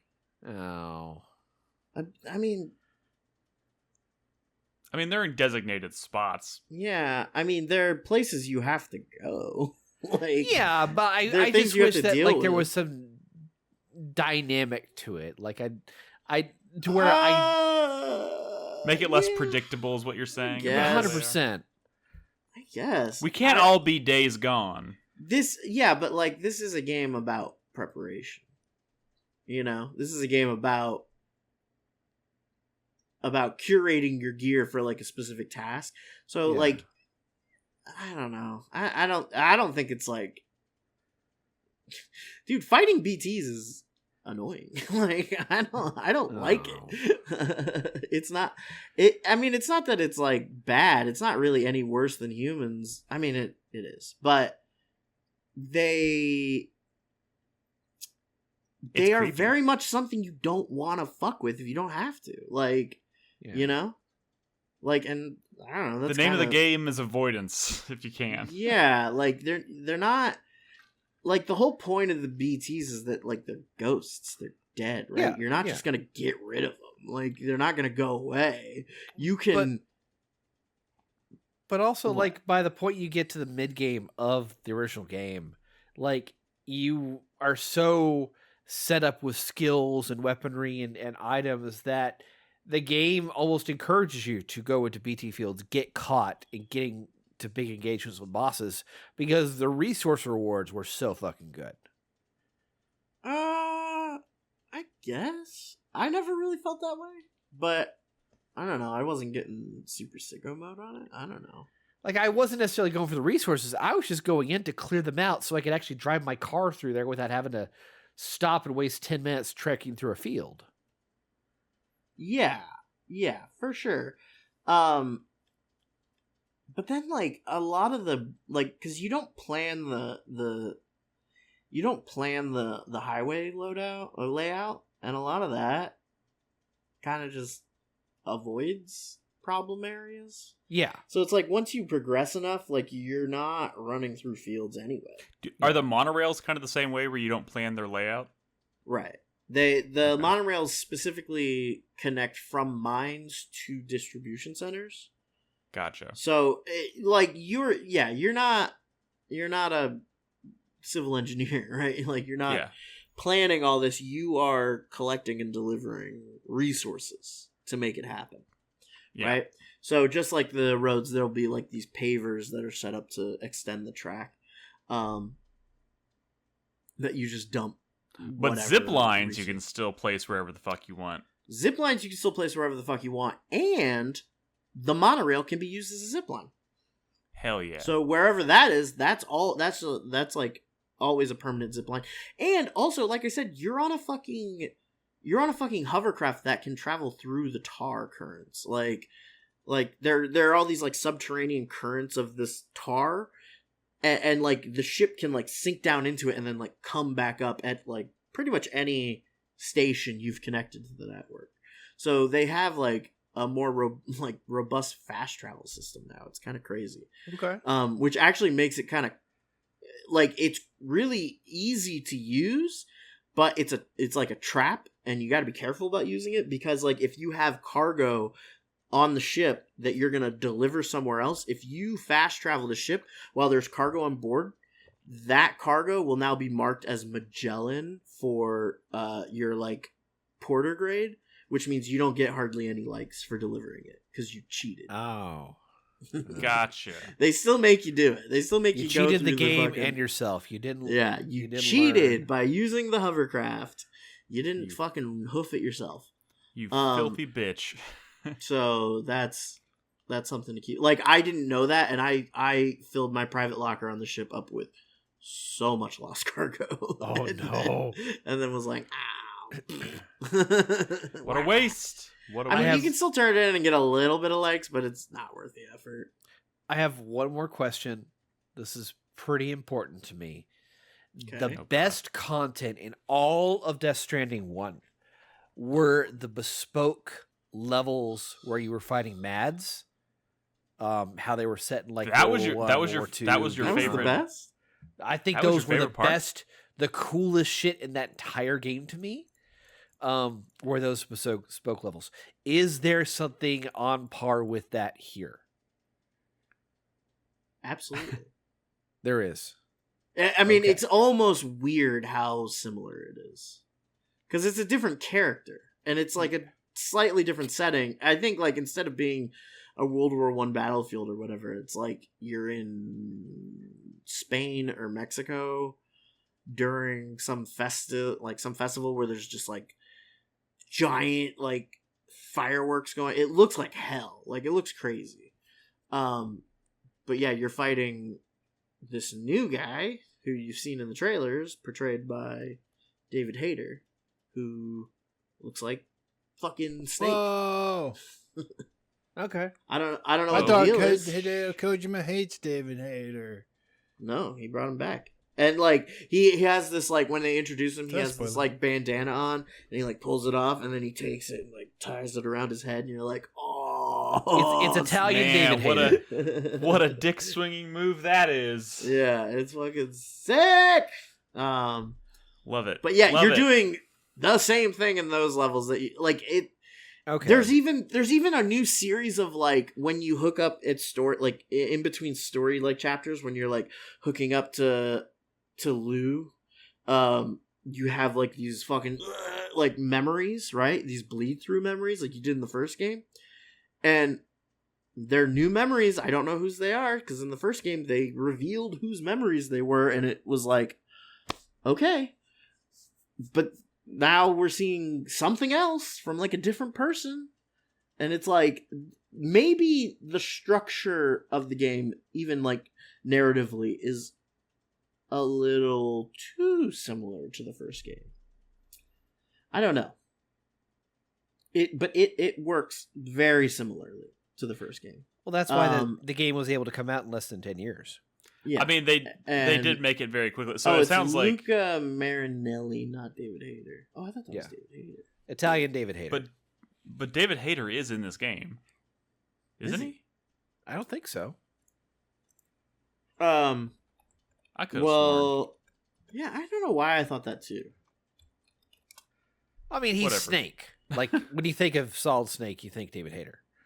Well, yeah, but I thought there was a whole big deal made out of the fact that David Hayter was coming back to be part of Death Stranding 2. But maybe I dreamed that, and Yeah, no, he's not. maybe Crispy and I shared a dream. Really weird. I mean, he is back and he's doing marketing for Konami with the Metal Gear stuff. So maybe you just got confused there.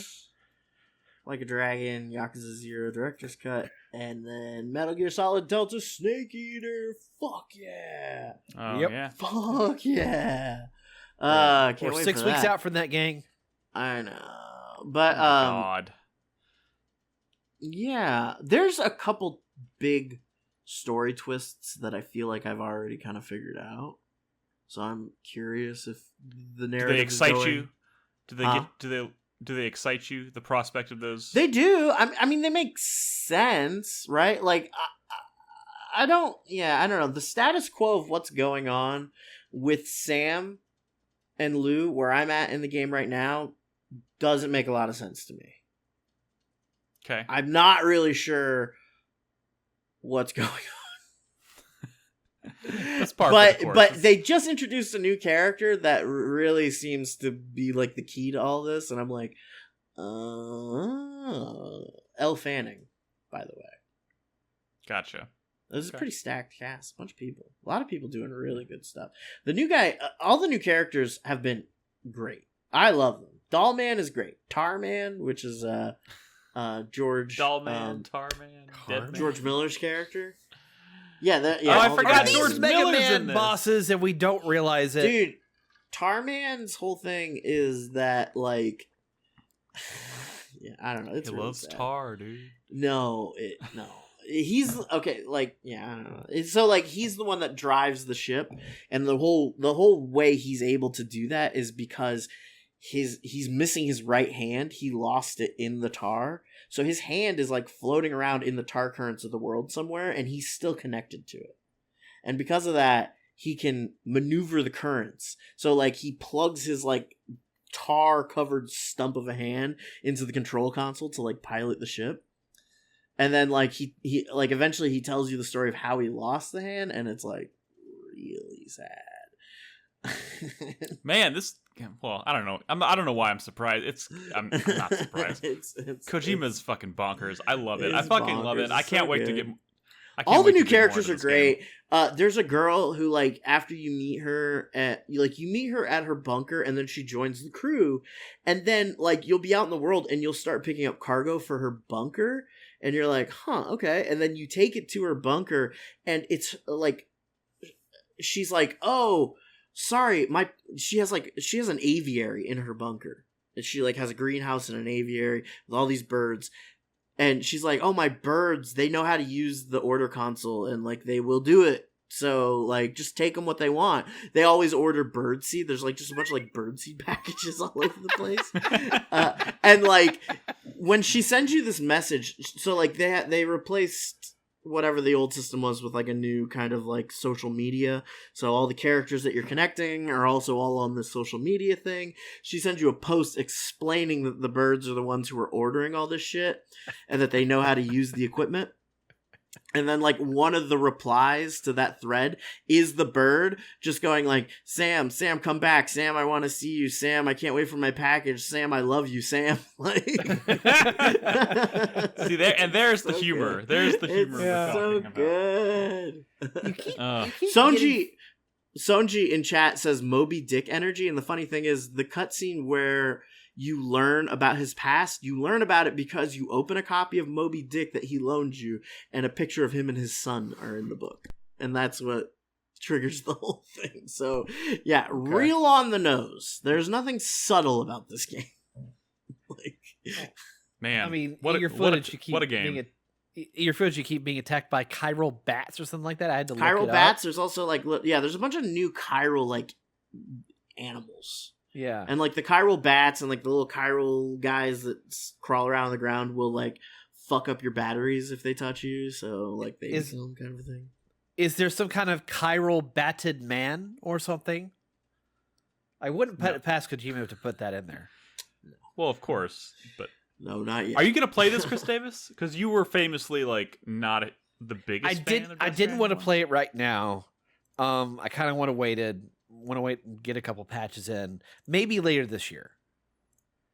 Okay, it's really good. I don't know what to tell you. I'll be playing more of this. I'm glad you're enjoying it. I'm skeptical, but you said good things.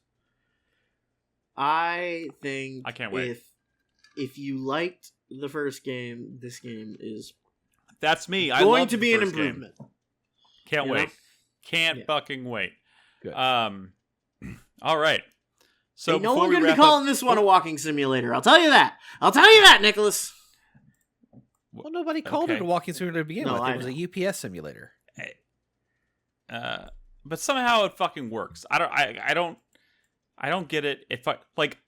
Guys, when this game starts, like literally, like when you first boot up the game, you like it starts you off on this like cliff, like the cliff dude. overlooking the thing, and it took me.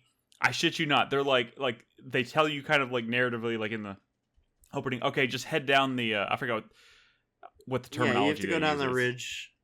Go down the ridge. And I was like, what ridge? It took me like 20 minutes to like figure out what ridge they were talking about. And then I was like, you got to be kidding The me. one And I'm you're literally standing- running down this like tiny, slim, I Dude, guess you it's could call it sick. a fucking ridge. He's doing like parkour on top of a mountain with a baby strapped to him. It's so good. And the camera work in that moment, like I was gonna It's say this when we beautiful. were talking about Ghost of Yote, like this game does stuff that Ghost of Yote should be doing for like that Kurosawa mode and all that. Like Yeah.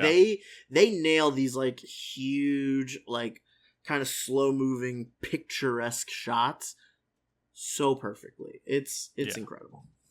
Such a mood. Such a fucking mood. I love it. Dude, All right. the game's so fucking pretty. God damn it. You don't even have to play with the fucking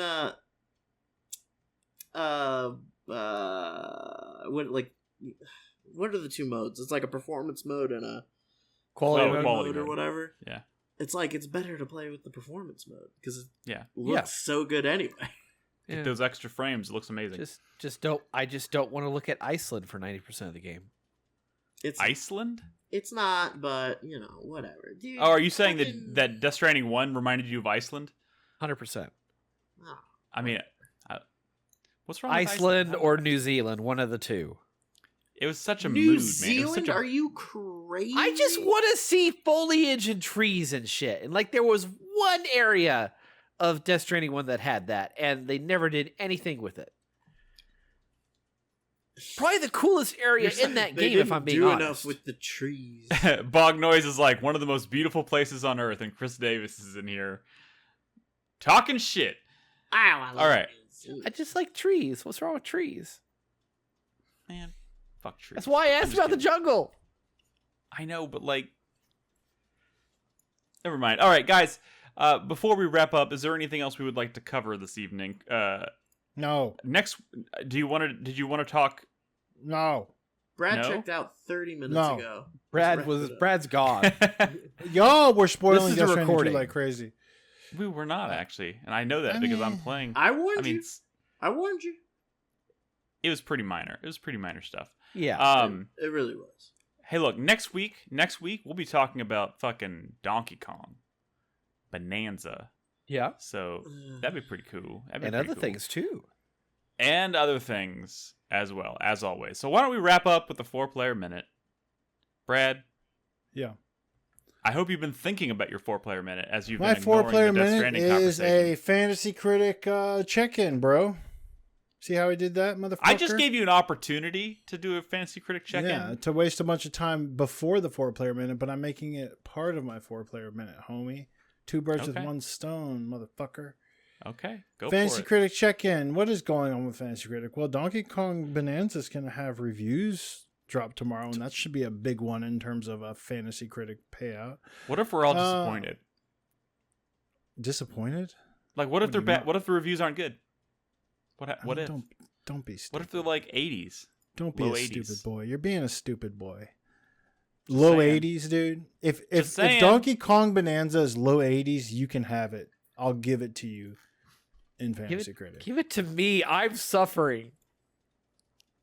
If I give it to you, someone's just going to counter it. You're a disease. I don't know what's going on. That's fucking true. That's fucking Even true. your like pickups, even your pickups, non-drafted games are getting countered. It's crazy. It's rude. It's rude, is what it is. It is kind of rude. It is kind of What I don't understand is I will say that I noticed that so Nick had countered Claire Obscure, right? And then he super dropped it. It unlocked it for you. Now I know the game's already out and you wouldn't drop it, but from what I understand, someone super dropping their counter pick does not actually unlock it for the player that has that game, I thought. Like they can't freely drop a game that's been countered if someone super drops the counter pick, right? That's how I understood it to work, but I don't know.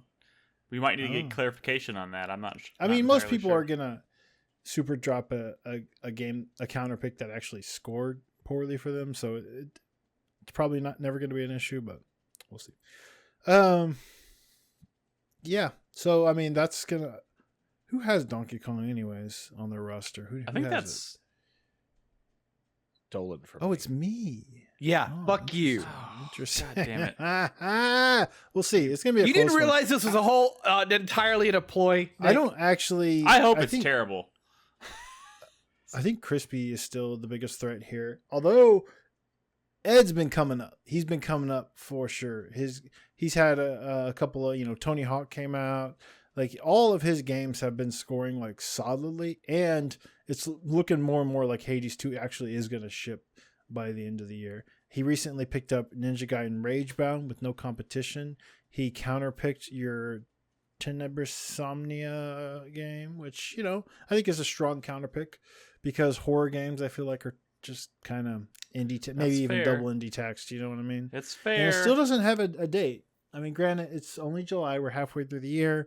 It could still get a date, probably maybe around Halloween, but it doesn't have a date yet. So I think it's a decent counterpick. You got to make a choice. Crispy, what did you? Oh, you dropped Marathon. Crispy, you still got a couple slots and a counterpick. I know. Paying attention? You paying attention? I mean, I'm paying attention. The only one not is Nolan, but he knows. I wanted to go for Ragebound and I didn't. Yeah, I think Ragebound's a strong pickup. I don't think it's going to score as well as like Shinobi, which you already have. So you're fine. We'll see. Do we still have it in the settings? Your strategy at this point, Crispy, because you're sitting so pretty, is just make sure you don't pick up any L's. So even like getting a safe game, like maybe Ragebound won't score off the charts, but like you need to find a couple of safe games to seal the deal. Nick, Why is you went with your heart. You got a lot of horror games, we'll see on those, but there's some hype brewing for Hell Is Us. I don't know about Chronos. We'll see. Did I pick up Hell Is Us? Yeah, you have Hell Is Us. Yeah, you did. And I think your could have counters. sworn I think your counters are strong. I thought about bidding on that. I didn't think I actually did it. I think Witchbrook and Unbeatable are good counters. Uh-oh. Damn, Nick, it's okay. Like, trust in your stuff, man. I think that game's going to do well for you. It's probably going to do better than Chronos. People are hyped for Hell Is Us. You'd be surprised. Do you even know what Hell Is Us is? Why do you seem so confused? No, I'm only confused because I literally thought that was a thing I thought about in my head that never made it out of my head. But apparently it made it out of my head. And I don't know when I did it. 3, 4, 5, 6. But hey, Nolan has I'm also 6 empty slots. I'm also getting constant pressure from like everybody that, you're running out of time. You need to fucking bid on stuff. No. You're going to end up stuck. No, I mean, that's semi-true. And I don't think Hell Is Us is a bad pickup. Bro. I mean, And like, what is Winged getting all serious, like saying it's like who cares what Winged is saying? He's not on the podcast, and I'm talking to you. I'm not looking at chat right now. I'm looking at Fantasy Critic. Is the due date for you have Silk Song? Yeah, which who knows? I still don't. It's July. It's July. If Silk Song doesn't come out, I will be last place. Yeah. Maybe. Isn't the due date to use a super drop coming up at the end of the month? No, Chris Davis will. No, it's passed. It's done. The passed. due date was that's what's so frustrating is because Nolan actually, besides having empty spots, he has $100. He can have any game he wants. He just has to buy them. Yeah. He has $100. There's no reason he shouldn't have super dropped his counterpick of 2 Point Museum, which lost him 15 points. He could have just super dropped it, man. He had the money. He had so much money.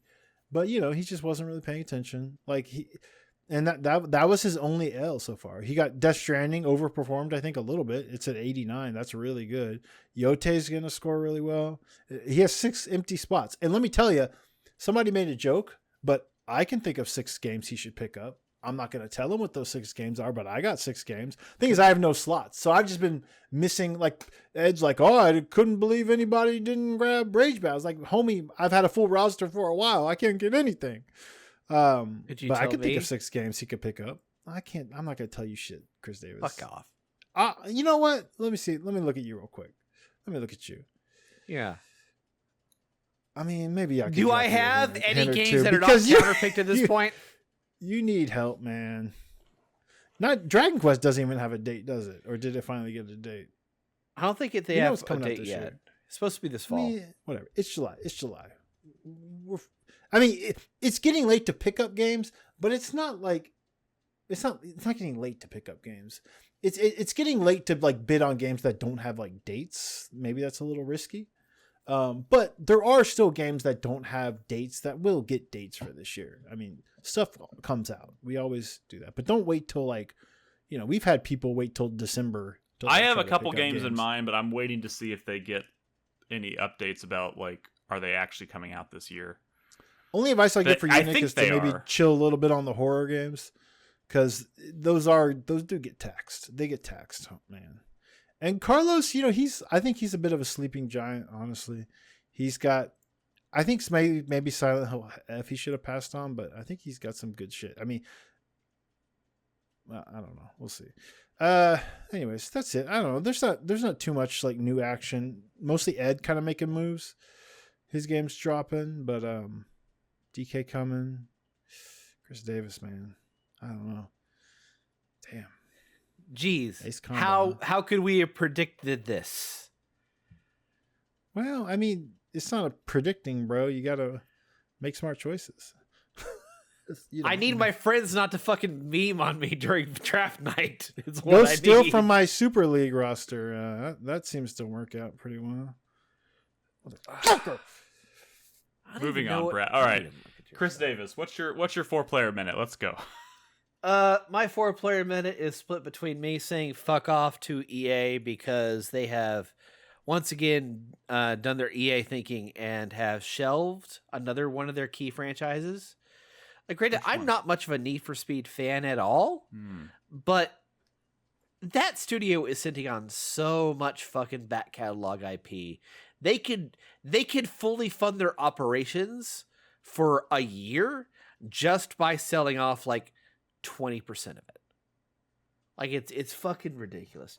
But yeah, they've the Need for Speed franchise is archived and or canceled at this point. Because they needed the personnel that would have worked on it for Battlefield. Yeah, So it's great. like EA is just doing the exact same thing Activision is doing and like putting all of their studios on their main first-person shooter franchise. It's just kind of a fucking shame, but at the same time, it feels like a different level of insidiousness. Like, does it though? Does it? I understand the It's all pretty monster insidious. that Activision became for Call of Duty. I don't understand how EA has so many well-funded and well-returning franchises that they keep just ignoring. They keep shutting down studios that are making this shit. Like, it doesn't make sense. Sounds like somebody else we know. Yeah. My other problem is me. I'm back on my bullshit. I officially started playing The Division 2 again. No. Yeah. I swear to God, Chris Davis, if we get to the end of this year and you start telling us shit like, oh, I didn't play enough games to make a top 10 because you've been doing your homework and playing The Division 2, you're off the podcast. Well, that's impossible because I you're produce booted this off. shit. Yeah. Uh-huh. We don't need no stinking producer. I seize the means of podcast production, bitch. No, they did a 5 times XP event for the 4th of July weekend. And that was kind of my trigger to come back because they had 4 years of new content. That's such a crazy thing to get you back. And they had a brand new expansion. Experience. Well, there was 4 years of new content and a brand new expansion that had just come out that I wanted to play, and I want to see where the game was at. and I was hearing good things about things I wanted the franchise to do to begin with, and they're slowly going in that direction. I played through. They added a roguelike mode. They added a climb the tower raid mode. They added a new incursion. The new expansion was pretty cool, getting to go look at Brooklyn. I was cynical about Brooklyn. I figured they would just use that original map from the Division 1 and barely do anything with it, though they actually add a decent amount of missions and content, and it was pretty cool. Still lost on a bunch of the quote-unquote lore that's happened in 4 years. I need to get caught up, but it's been fun trying out new builds and returning to old ones and finding such cool fucking weapons. Like, I understand Crispy's love for Destiny with all the different, bespoke weapons that you can find. I got a weapon called the St. Elmo's Fire, which after firing 100 rounds, the next full magazine is nothing but shock ammo. And when you engage the shock ammo, it does this lightning visual on the gun itself. It starts glowing and arcs of lightning on it. It's pretty cool. And yeah, just getting back on my bullshit and feeling a lot better about the game than when I left it. I feel like it's gotten the quality of life updates and the content that it desperately needed. But also at the same time, like, it's been 4 years since I stopped playing that game. The game is on year 7 of its life. I mean, at this point, You're a crazy person. I don't know. It's a balance of that. This is a lot of content to experience in a short amount of time. This is also a lot less content than I would expect after 4 years of not playing the game. So. Anyway, that's what I've been doing over the past 2 weeks. The gaming homework. All right, Crispy. Oh, just been playing that Death Stranding, enjoying that. Been playing a lot of Magic for the Final Fantasy set. Pretty cool. Thinking about Donkey Kong. Only a couple more days. Gonna be pressuring Nick to let me digitally borrow his copy of Donkey Kong. I don't. If you can tell me how it works, and it's literally something we can do. Digital game card, Nick. I will let you play my digital game card if it's actually. I think something when you put it in, it's not. gonna go. I thought you had to be like in the same. You have to meet in person and have a local Wi-Fi connection to do it. And like, you can't like trade back and forth willy nilly unless he's on the same. Yeah. If you're literally like sharing. Okay, then fucking buy me the game. I don't know. Oh, is that all? Okay. Totally. I don't know what to tell you, Nick. Well, like Nick, totally. are you gonna like play like half an hour of it and then just like put it down like Mario Wonder? Because like if you're gonna blaze through it, then you could just let him borrow afterwards. You have a history of Nintendo games, some of the fringe Nintendo games, like non-Zelda Nintendo Fringe? games. You're calling Donkey Kong a fringe Nintendo game? Well, you know First what of all, I'm saying. Did first you of finish all, Mario Wonder? No, I didn't. Yeah, I'm just saying. Like you got to finish it. Donkey Kong. I don't know. Something about Mario Wonder I wasn't a huge fan of. I don't know. Side-scrolling. No, elephant people. Brad, you perpetuate the stupidest bullshit about like when it comes to like my taste in video games. I have nothing against like retro graphics. Like I have nothing against Crown. I have no problem with side-scrolling video games. Please stop perpetuating that bullshit. Well, you like them. They just get taxed, right? Like a side. What are you talking about? I'm the one over here, like I'm playing like Blasphemous and being like, "This is like fucking amazing," and you're like, "This is trash." Like, what are you talking about? What are you actually talking about? You cut out a little bit. I didn't call it trash. Is that what you said? Okay. What did you say? Go ahead. Nothing. Sorry. I mean, you can't say. I love my side scrollers. So I play one Mario game and I'm not a huge fan, so like I'm just messing with you. Look, I'm just messing with you. I also think Mario Wonder's mid. I think you made the smart choice by not playing through that fucking game. But you got to play through DK and let this home. But I also love Mario Odyssey, and if this is the same studio that made Mario Odyssey, making an open like 3D platformer and Donkey Kong game, of course I'm gonna fucking play it. Yeah, no, I know. Well, I'm renting it, so I can't let you borrow my copy, Crispy. But I'm excited. Someone buy it for me. It's only $70. It's not. It's $80. only $70. It's only $70. I already gave you the homie discount for Mario Kart at the Switch too. And I'm still. I don't even want to know what that homie discount is because. Have you tried selling hard drugs? I've thought about it. Don't do it, man. They'll throw the book at you. They'll throw the book at you. You'll never make it in prison. It just seems like it requires a real go-getter attitude that I don't have. Yeah. That's funny. Anything else you wanted to add as in your final thoughts here? Or? No, I want to do things and have fun. You want to do things and have fun, don't we all? And I can't. I just want to see the Superman movie, and I just want to. Didn't you already watch it? No, I did. I'm the only one who watched it. Oh, Crispy hasn't even watched it. What are you even doing here? I know. I don't know. I ask myself every week. All right, my 4-player minute. You know it. Fucking, it's been all Dexter all the time for the past week and a half. Hey, I watched 2 episodes of Dexter. I watched all of Dexter. Okay. 4 episodes of Dexter, which is the same 2 episodes twice. Today. Oh, so you've only seen 2 episodes?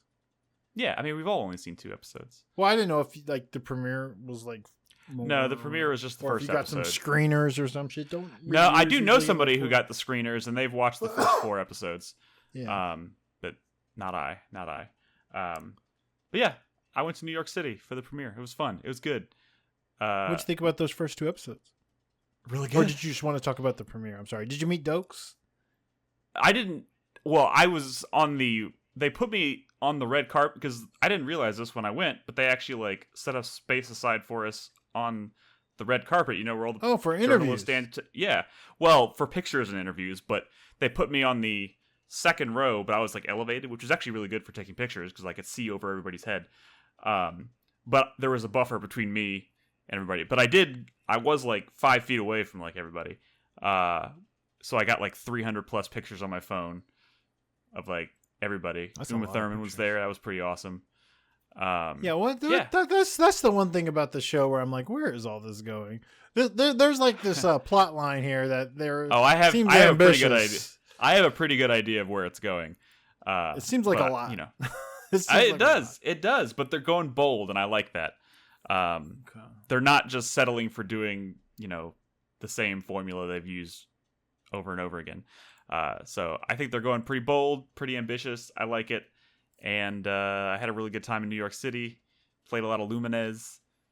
Nobody told me, because the Northeast is the Northeast is experiencing like a heat wave, and I knew that, but nobody told me it was going to be like a fucking humid. It's awful, isn't it? Swamp.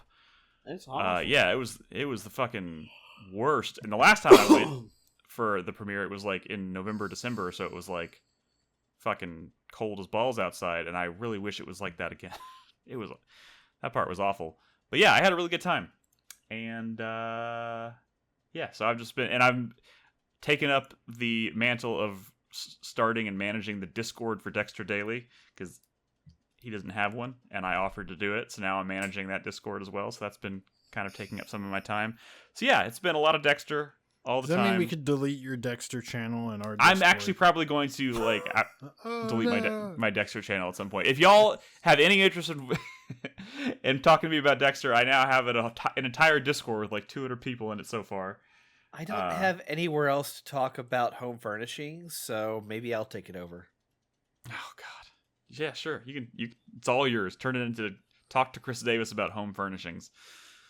The irony is that within this community, that'll probably be more active than my talk to Nick about Dexter. But as I said, now I have an entire Discord server full of people ready to talk about Dexter. So that's pretty great. Yeah, he is cheating yeah. on the Zero Skies. That has been my life for the past 2 weeks. And but yeah, I'm looking forward to Donkey Kong and playing more Death Stranding. And yeah. So that's it. That's our show this week, guys. Thank you so much for tuning in. And wait, my mic is cutting out again. Fucking shit. All right. Yeah, it gets worse towards the end. Like your mic is getting tired. Yeah, That's weird. By the way, I recorded an entire 3-hour podcast the other day, and it was never an issue. So well, your and Audacity recording seems fine, right? No, Yeah. but Listen to the last 5 minutes, and we'll see. But yeah. anyways, so I'll get through this outro. Guys, thanks for listening. Of course, the Discord that I just mentioned, discord.gg/4player. I'd love to have you in there. We talk about video games and movies and TV shows and all kinds of good stuff in there, and it's free, and it's easily the best way to kind of stay in touch with us and keep track of the podcast and the community, so we'd love to have you in there. We record these episodes every Tuesday night on twitch.tv/4playerpodcast, and we will return next week to probably talk a lot about Donkey Kong Bonanza. So in the meantime, be good to each other, play video games, and good night.